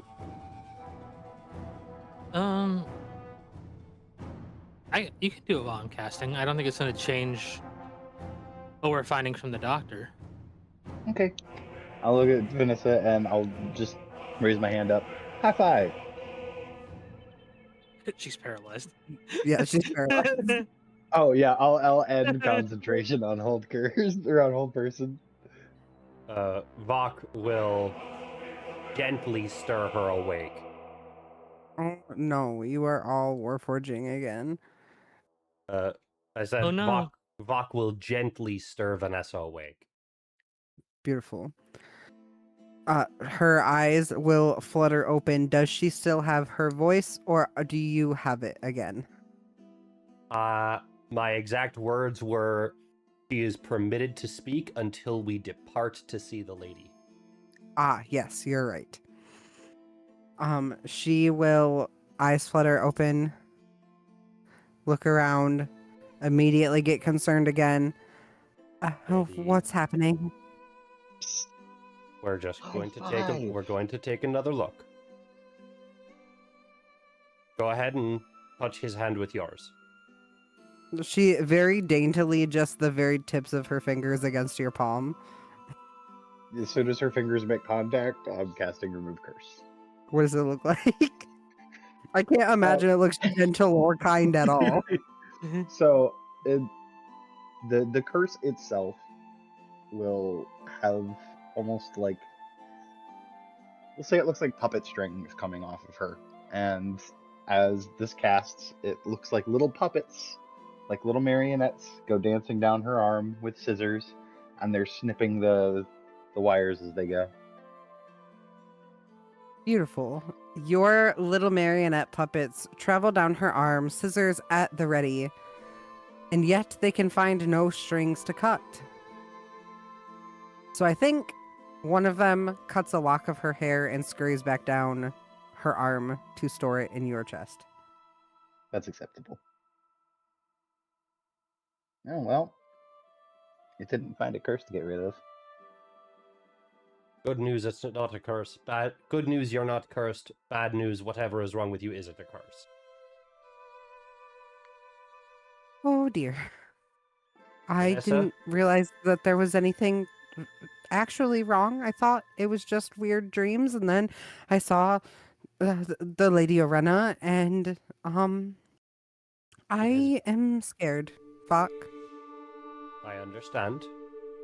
But even though you are kept here by our games, you are still under my care. That means I am responsible for your well-being. I will do my very best to see this situation resolved.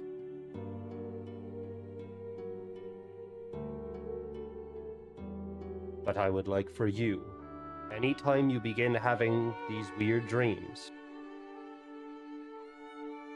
and Vok will, I guess, conjure just a simple notebook and say, Beautiful. write it down. Whatever you dream of, write it down. Does this mean that the doctor is coming back? He may come back, and Vok will take out a key. This is the key to the door to the bathroom. If he comes and attempts to do anything, you may lock yourself in there until he leaves.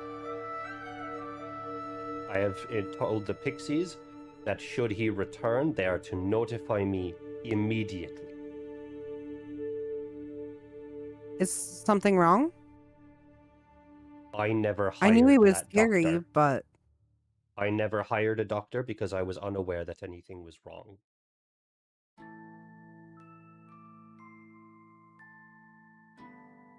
Someone has violated my home and harmed you.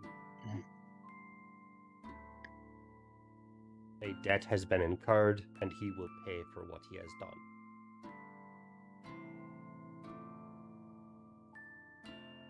you see she does a big gulp. And Master Vok, would it be okay if I rested? Of course. Thank you. At that time, Arena, you have finished casting Clue. And you see a brand new set. I'm assuming 10 days, yes. Yeah. Okay.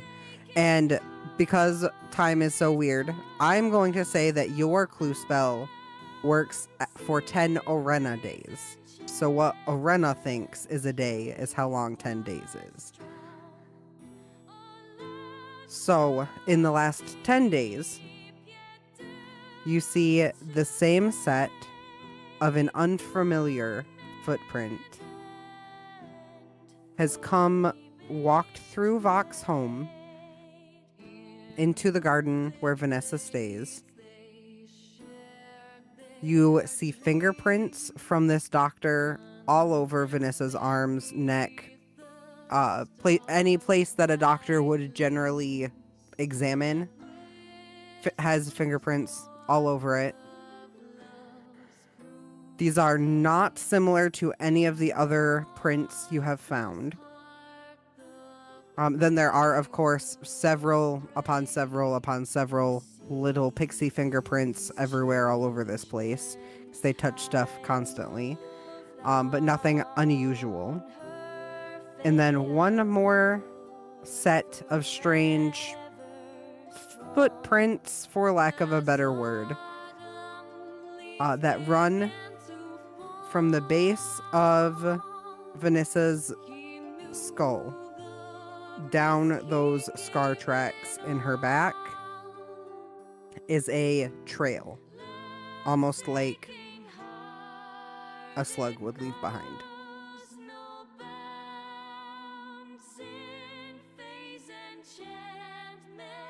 Huh.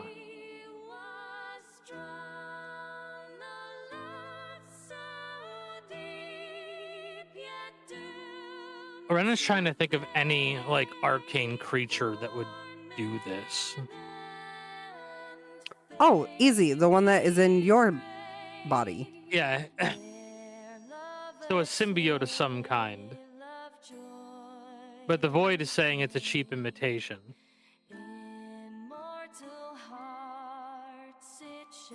Arena thinks back to the one book that she read through to go down this journey. Does she remember if there were, like, spells that could create things like this? With her, like, new understanding of how Void works.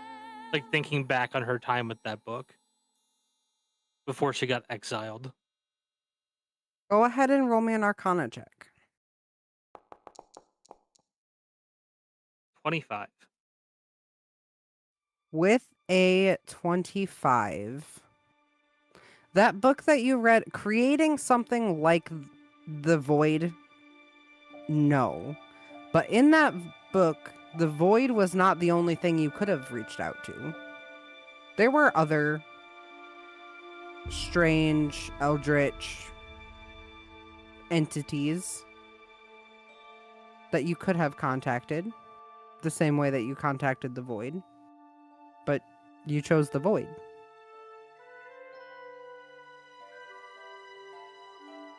Mm-hmm.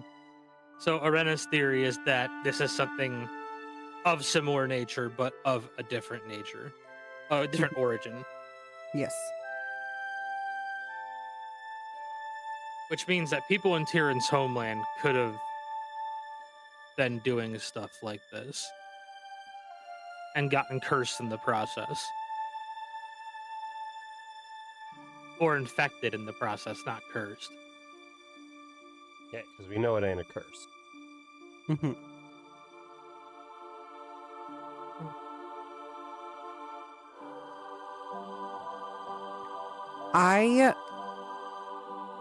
Tyrion is also- not here to tell you, but I think Tyrion would note that he has not seen anything like what is on Vanessa or in Vanessa on anybody else at home. This is not something that's familiar to him. It's at least not if it is some sort of like a parasite or something like that, if it's contagious at all, he likely would have seen it on his lady, his princess, or himself, because the princess worked the most closely with Vanessa. So either it's not happening back at his home or it's not contagious.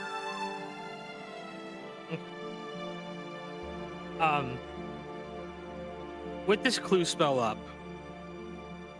Orena is going to reveal something from her past that she has that doesn't necessarily have a lot of detail, but is a lot of documentation of, like, she's known Clue for a while and has taken advantage of it a lot.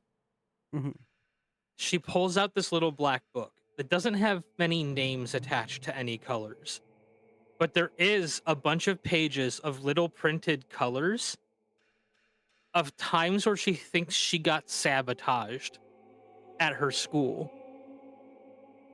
because she constantly ran Clue to check any of her labs, any of that, because there was constantly people trying to sabotage her family.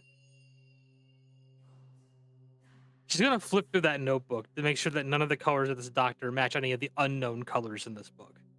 I absolutely love that. The doctor's colors, no. Okay. Two things. Two things here on your clue. The doctor's footprints start less than 10 days ago. Closer to 7. The footprints that are trailing down Vanessa's spine start the same time that the doctors start. Mhm. Neither of those footprints match any of the colors you have listed in your diary, journal, records. It is straight up like a black book of Yes. like people who Arena has believed attempted to wrong her, like, and if she spots those colors in a Clue investigation, goes on high alert. But the color that shows up the most often in that book is one like hex code away from Vanessa's footprints.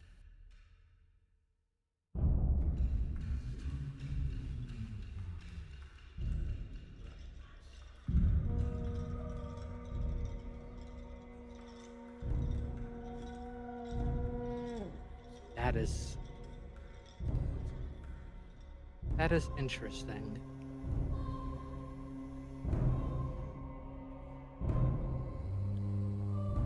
Oh, that's gonna take some time to think over.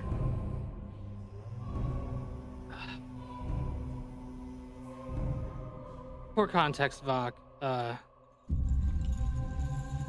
Vanessa's pseudo presence in my homeland is just a troubling itch in my mind, and I keep finding things that seem like less and less coincidence, but there's just something missing that I can't see. And by the way, whatever's happening to your pet human only started when the doctor got here, so he is not treating, he is the cause. But at the very least, I am glad to know that. Ooh. Uh, I would like to give you one more thing with this clue. If you cross-reference when the pixies say that the doctor was there, cross-reference it to the footprints of that thing that is crawling down her spine. The footprints move faster down her spine in the 24-hour period following the doctor's visit. mhm. And this then being said- throughout the period between the doctor's visits, there are short bursts of when those footprints get a little bit faster. You've been feeding this parasite cocaine. Got ghosts So in your whatever, blood. Do cocaine whatever about it. whatever this medicine they've been giving is literally a stimulant to it. Most Seems likely, like it. like she has a fit, they hit her with medicine. And it thing causes the progresses. thing to spread. Sedates her, stimulates whatever this thing is.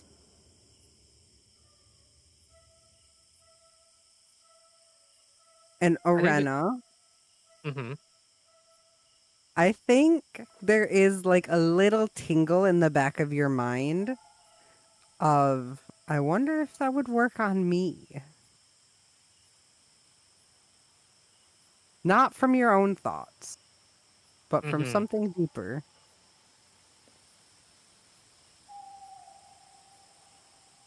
You want us to blow cocaine in your face? You all don't know that's being said. Yeah, I know. That was above table. Yeah. I know I said it in Sana's voice, but You speak in Sana's voice pretty regularly, to be completely honest. yeah, that's fair. I've seen you do it on Wednesday too. It's funny. Yeah. Vok, if you'd like, I guarantee when I don't sleep, and two, I guarantee that I'm not going to rest easy tonight. I can try to, as I'm getting my rest, maybe identify compounds in this more, if you'd like. By all means. I was just going to toss it in the fire and burn it, but if you think you can identify something more, go right ahead. I'll see what I can figure out. And Lorena will take the medicine if it's handed to her. I think it's still just sitting on the table in the gazebo.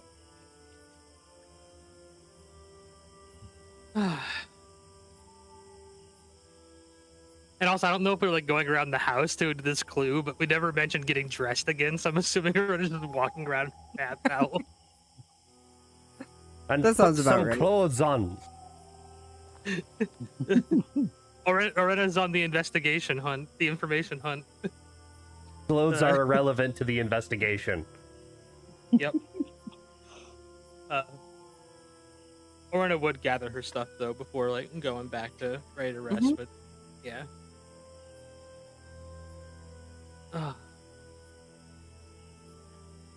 Beautiful. Anything else that we would like to get done before we take a rest?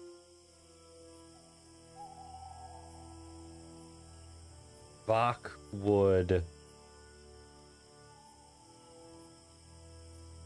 do a quick bending to the lady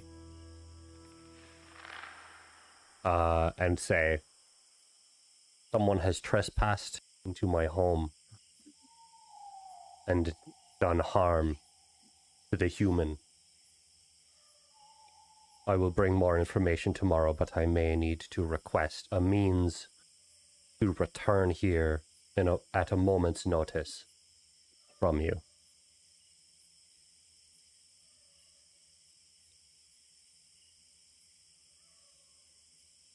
You just called your boss and said my dog's sick. Um, how do we respond? I think this is more like this is more the fact that someone broke in and hurt my dog rather than my dog is sick. Valid, yes. Not to yes. mention, Lady of the Moonless Hunt, come on, has to have some affinity for, Oh, hunting for dogs. sure, for sure. She has her own pet hunting dogs, for sure. Yeah. Also, I have mentioned before, Vox home is not like a freestanding thing. It's a wing of her palace, which means that Yes. Oh, trespassing valid. into Vox home is trespassing into her home. Very, very valid. I think she would respond immediately and say, very well. When we meet next, we will discuss these parameters and I will have security sent to watch. Most gracious.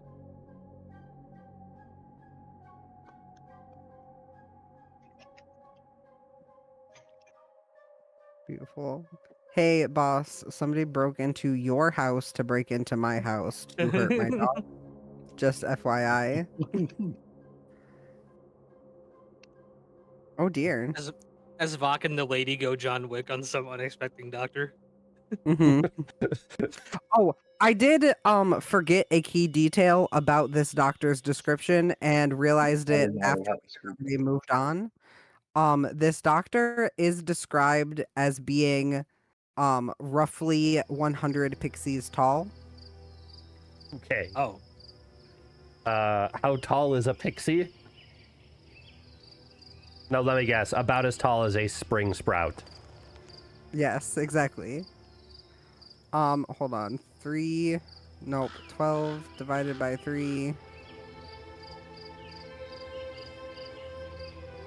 No, I don't think I know how to do math. What is the size of a pixie in D&D terms? It's tiny, right? Yes. They're like inches tall. 5e tiny size. So there are 4 2.5 feet pixies. tall or less. 2.5 feet tall or less. Okay, so 12 divided by 2. Maybe I gave you a wrong number also. Times 100. That would be 600 feet tall. Not quite. We're looking at put it into mortal terms. This creature is roughly 12 feet tall. Oh. That's a big Yes. boy. Yes. Got the big footprints. No. Footprints are quite small. Oh. That's interesting. I would say footprints are roughly the size of a large human. So like a size 14 boot. That's a normal boot size, right? For someone with like big feet.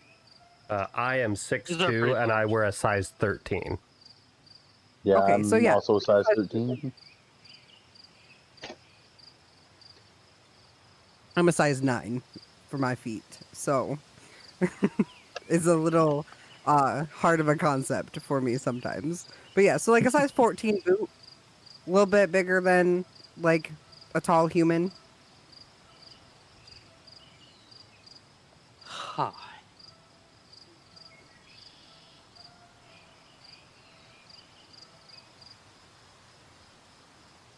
So you guys all lay down and go CP? About that. Vok will stay up and like keep watch for as long as possible without before going to bed without incurring a negative effect. Beautiful. I think it is roughly, like, again, speaking in human terms because Fae time is hard to talk about, roughly 10 minutes after you have contacted your lady, you hear the shadows outside of your home stretch off of the wall, and you would recognize these to be faithful guardians of your lady, arriving to keep watch of your home through the night.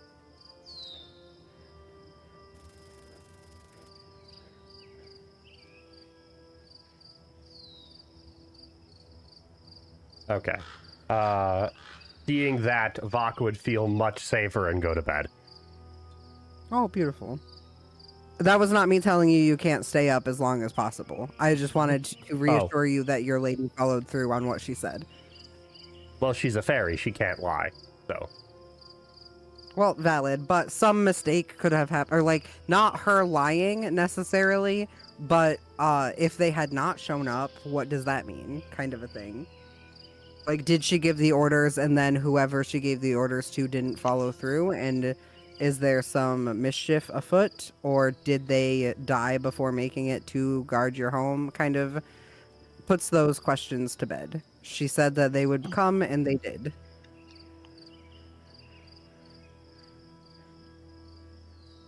Alright. Then... I guess Vok would stay up a little bit. But eventually he would go to bed and get proper rest. Beautiful. So yeah. Tsana, you got anything that you're doing tonight? Big day tomorrow. Time to get some sleep.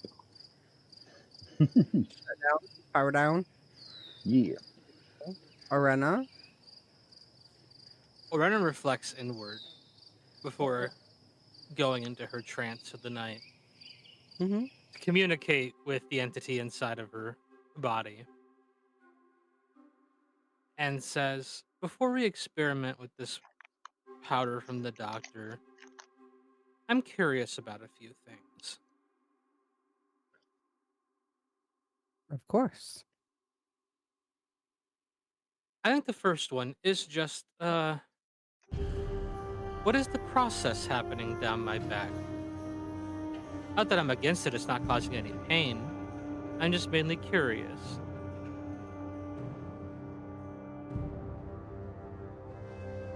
I grow and I spread. Doing so allows me to unlock more potential within you. That is what you wish, yes? You were correct. I figured it was something along those lines, but I figured I'd ask instead of just not. Can I deliberately focus on those pathways to gain something, or is it something that'll just passively happen over time? I don't often take direction from those I inhabit, but should you wish to put in a request, I would consider it. Well, I was more so thinking like, if I see that you're going down my spine, is there some way that I could like focus on my spine and gain? I'll experiment with it. I'm more so wondering if I observe where you're going, if I can then focus on there and gain some boon, like explicitly instead of implicitly. And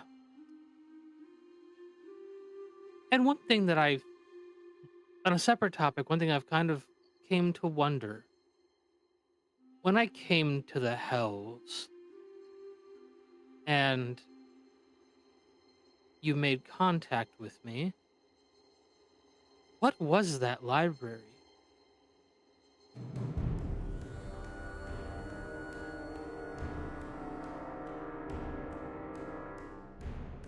You showed me one book.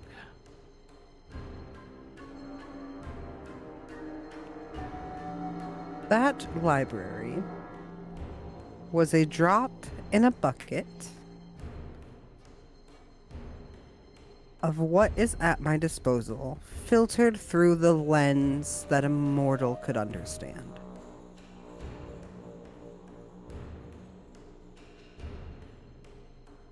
I see.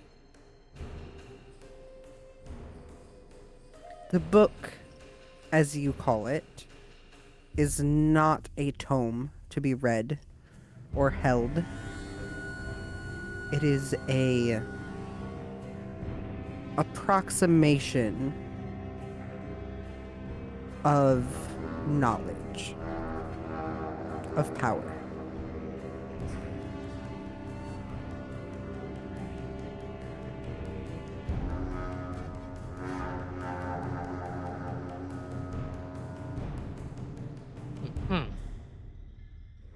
So what I was reading at the time was an approximation of what my brain could understand. Precisely.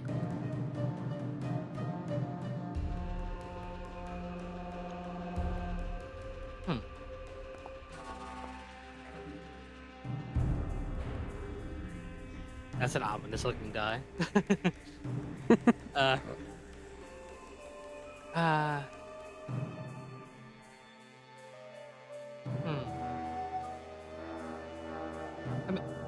mean, maybe one day I'd be interested to see how that approximation changes, but I don't know if there's an appropriate time to do that or if it's really needed now that we're talking closer now. The visual depiction of my knowledge is unimportant. Baron, I. This is an interesting. I was just curious if it was like a parallel location, like how the feywild mimics a material plane or something like that at some point. But No, a creation of your own mind. Baron, Some may call it staring into the void and the void stares back.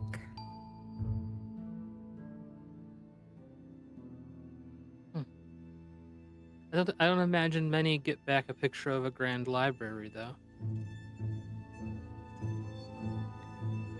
Many cannot comprehend what it is.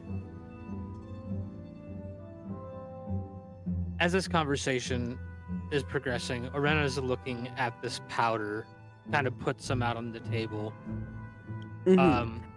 I gotta pause you there real quick. That dice roll was for a reason. It was not just me being ominous. Okay. As you are looking at this little satchel, it grows quite heavy for a brief moment. And when you go to dump satchel? some out onto the table, yes, you go to dump some out onto the table, and you see a very, very snoozing Scorchhorn who has teleported into the bag just to cause Aha. chaos. Fair enough.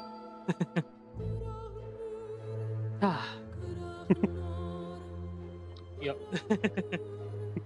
Fair enough. Has Scorchhorn reacted at all to the drugs? I'm assuming knocked out. Heavy snoozing. Yeah, heavy snoozing. Big ol' Yep. blows little like spurts of fire out of his nose when he exhales his snore. Don't burn my house down, you goat. Arena's gonna look at like some of the different herbs that are finally ground up now that she has some time to look at it more. Mhm. Does she recognize any of the specific herbs? I'm trained in nature as well. If you want me to make that check. Yeah, go ahead and make a nature check for me. Only a 14. On a 14, I think there are a lot of it seems like a lot of just very normal like material plane type herbs, maybe a couple fey herbs in there, all of which have the same sort of vibe of like opium or some sort of sedative, whatever they use to make what's the shit that they give you when you're scared of the dentist and it makes you go to sleep? Novocaine. No, No, that it's just like makes that- it numb. It's like the laughing gas kind of stuff. Oh no, that's also not the thing that I'm thinking of. I mean, it's They give you- anesthetic. It's, just It's like a little blue pill that makes you go sleepy. It's a kind of anesthetic, but yeah. Yes. Various sedative herbs, though. Realistically, all this should do is make you go sleepy. Mhm. Well, for the sake of curiosity, when Orena saw the pixies dosing, trying to dose Vanessa, what amount did the pixies try to give her? A pixie-sized pinch.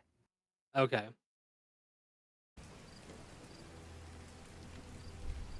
And were they just trying to like throw it in her nose or like put it in her mouth?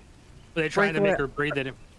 Sprinkle it around her eyes and nose, is what they said. Okay.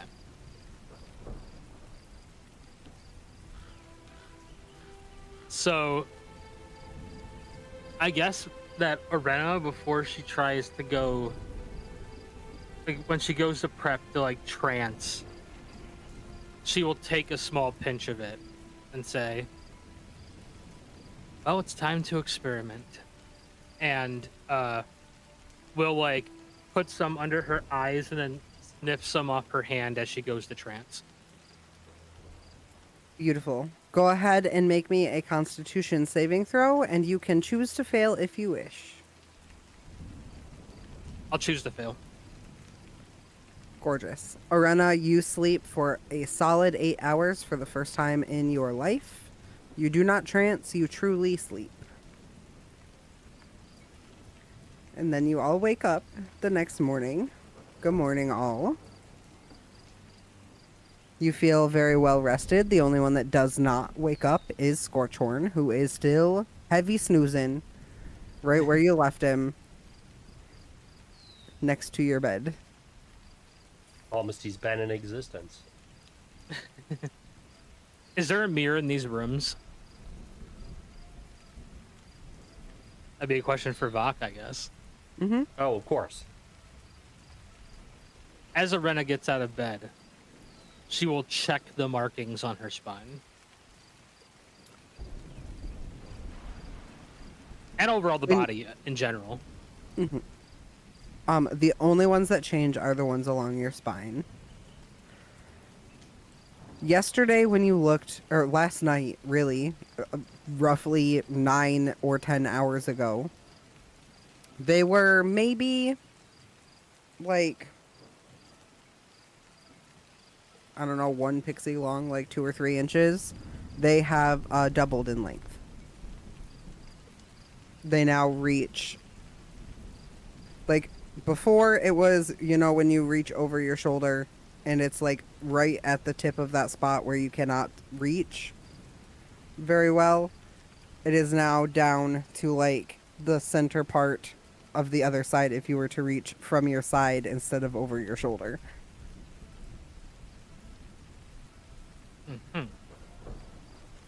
They branch almost like veins, different little tracks and trails that all, like one is that weaves over back and forth along your spine, and then little branches that seem to like trail off almost like dead ends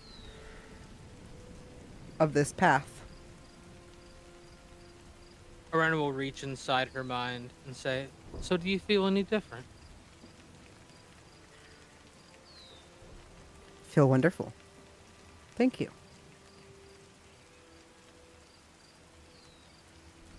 Orena will try to consciously focus on like the feeling, like there's the whole sense of like feeling the space your body is occupying, like kinesthesia.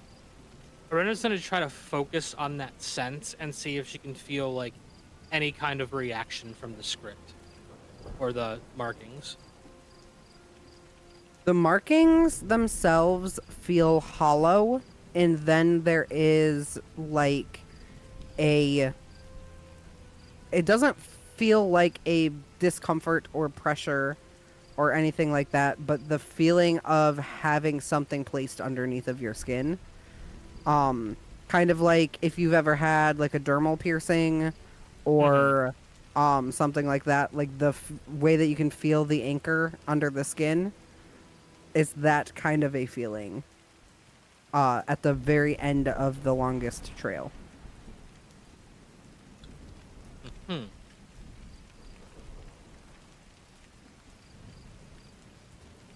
I'll have to maybe try to focus magic on that anchor at some point, but an experiment for another day. Ren will get dressed.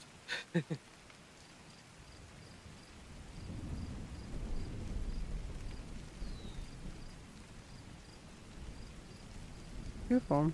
Vok, Tsana, anything that you're doing this fine morning?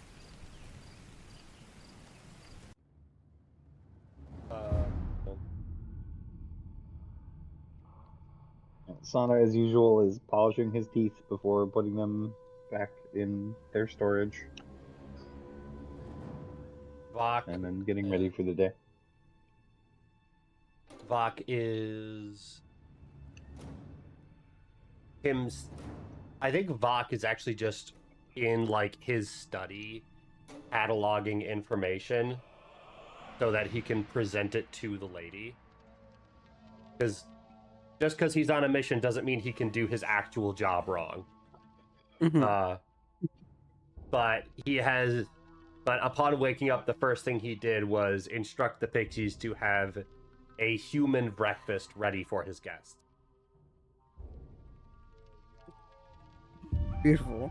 A breakfast do- fit for consumption by humans. Yes, a breakfast Not- fit for consumption breakfast by humans. made of humans.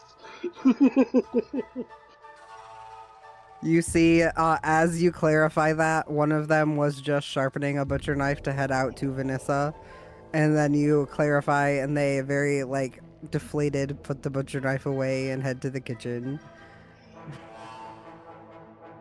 And they do their very best to prepare breakfast fit for humans. It still is just a little bit off. A little bit too much proportions of some things and a little bit not enough proportions of others.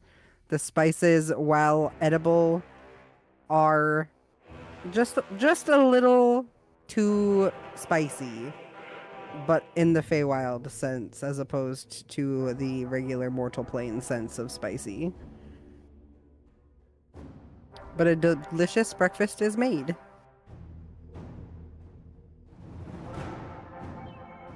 Vok, you do still hear the creeping of the shadow guards outside of your home. Like a shift change is happening. Okay. But it would appear that they are meant to stay stationed here for as long as it is deemed fit. Okay.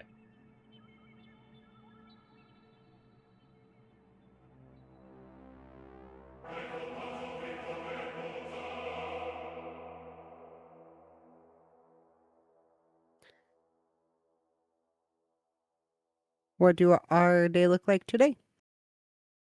What's our plans? Well, I guess it's time to go speak with the lady. Figure out what exactly the trial that I have to go under is, what we're hunting.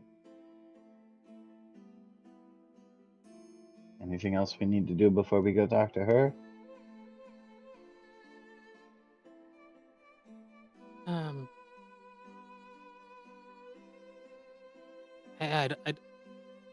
I don't know how the lady's going to respond to this doctor news. Yeah. She has already taken it seriously. She has sent shadows to guard.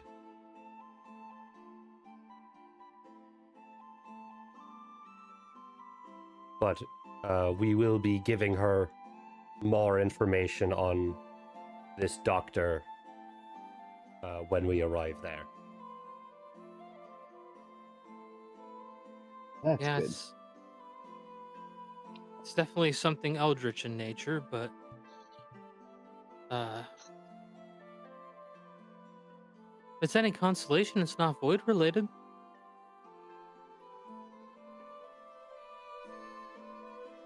Oh, mostly anyway, right? No, it's completely this is foreign from the void. Oh, okay. I was just saying because you said it wiggled when you did void magic. It might be aware of void, but That it makes is not sense. of itself. Eldritch things Gotcha. are aware of each other.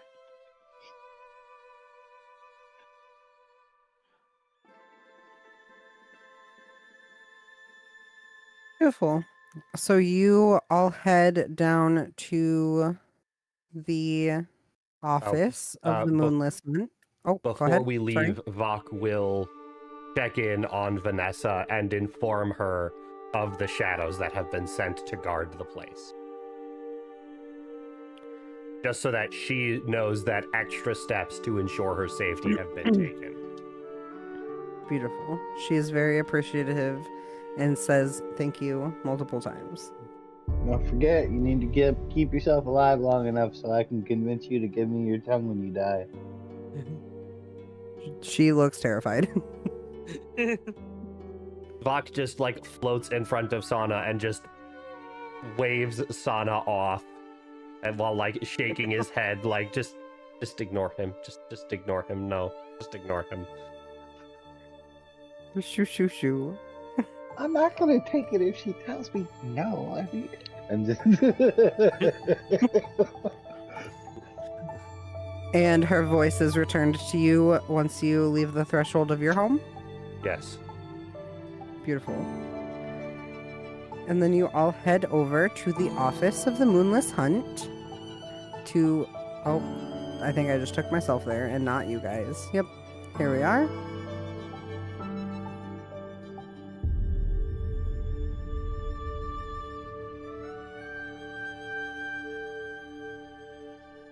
To speak with the lady.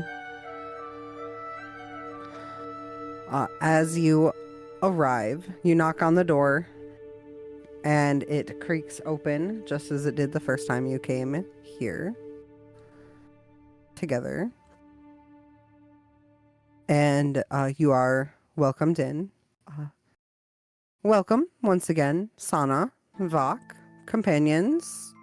And then as she sees Isabella walk through the door, new companion, she raises an eyebrow and kind of sniffs in the general direction of Isabella, and then sits back. We will be... Curious. A certain arrangement has been made. We will be taking her back to Summer.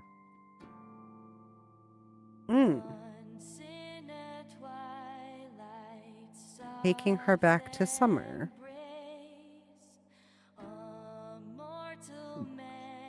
I do hope you've chosen your hunting party wisely. For what is to come is no mere trot through the forest. Do you feel she is well equipped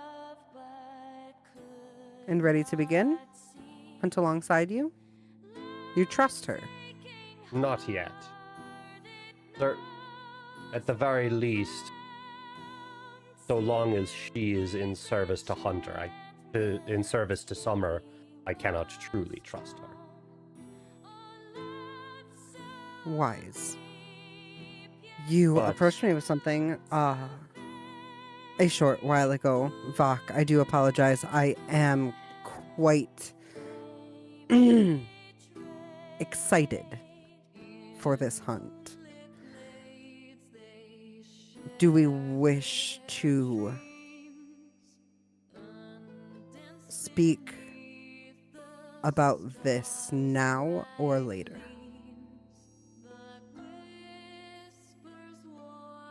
You see big side eye at Isabella when she asks if you want to speak now or later. With the shadows guarding the wing of the house, I feel it's safe to proceed with the hunt. And we can address the other situation at a later moment. A little bit of froth at the mouth, and she turns to you, Tsana. Excellent. And you feel prepared, Tsana? As prepared as I can be. So, I feel it prudent to ask what exactly we're hunting. I am so glad you asked. And as she goes to stand up from the table, a glimmering starlight portal appears on the wall behind her, slowly revealing a path opening into a tree line of a forest.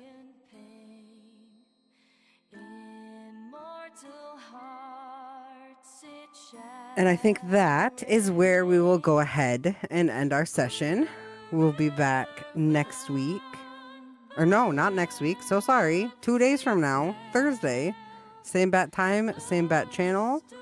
Thanks for hanging out, guys, and we will see you soon. Goodbye. Bye.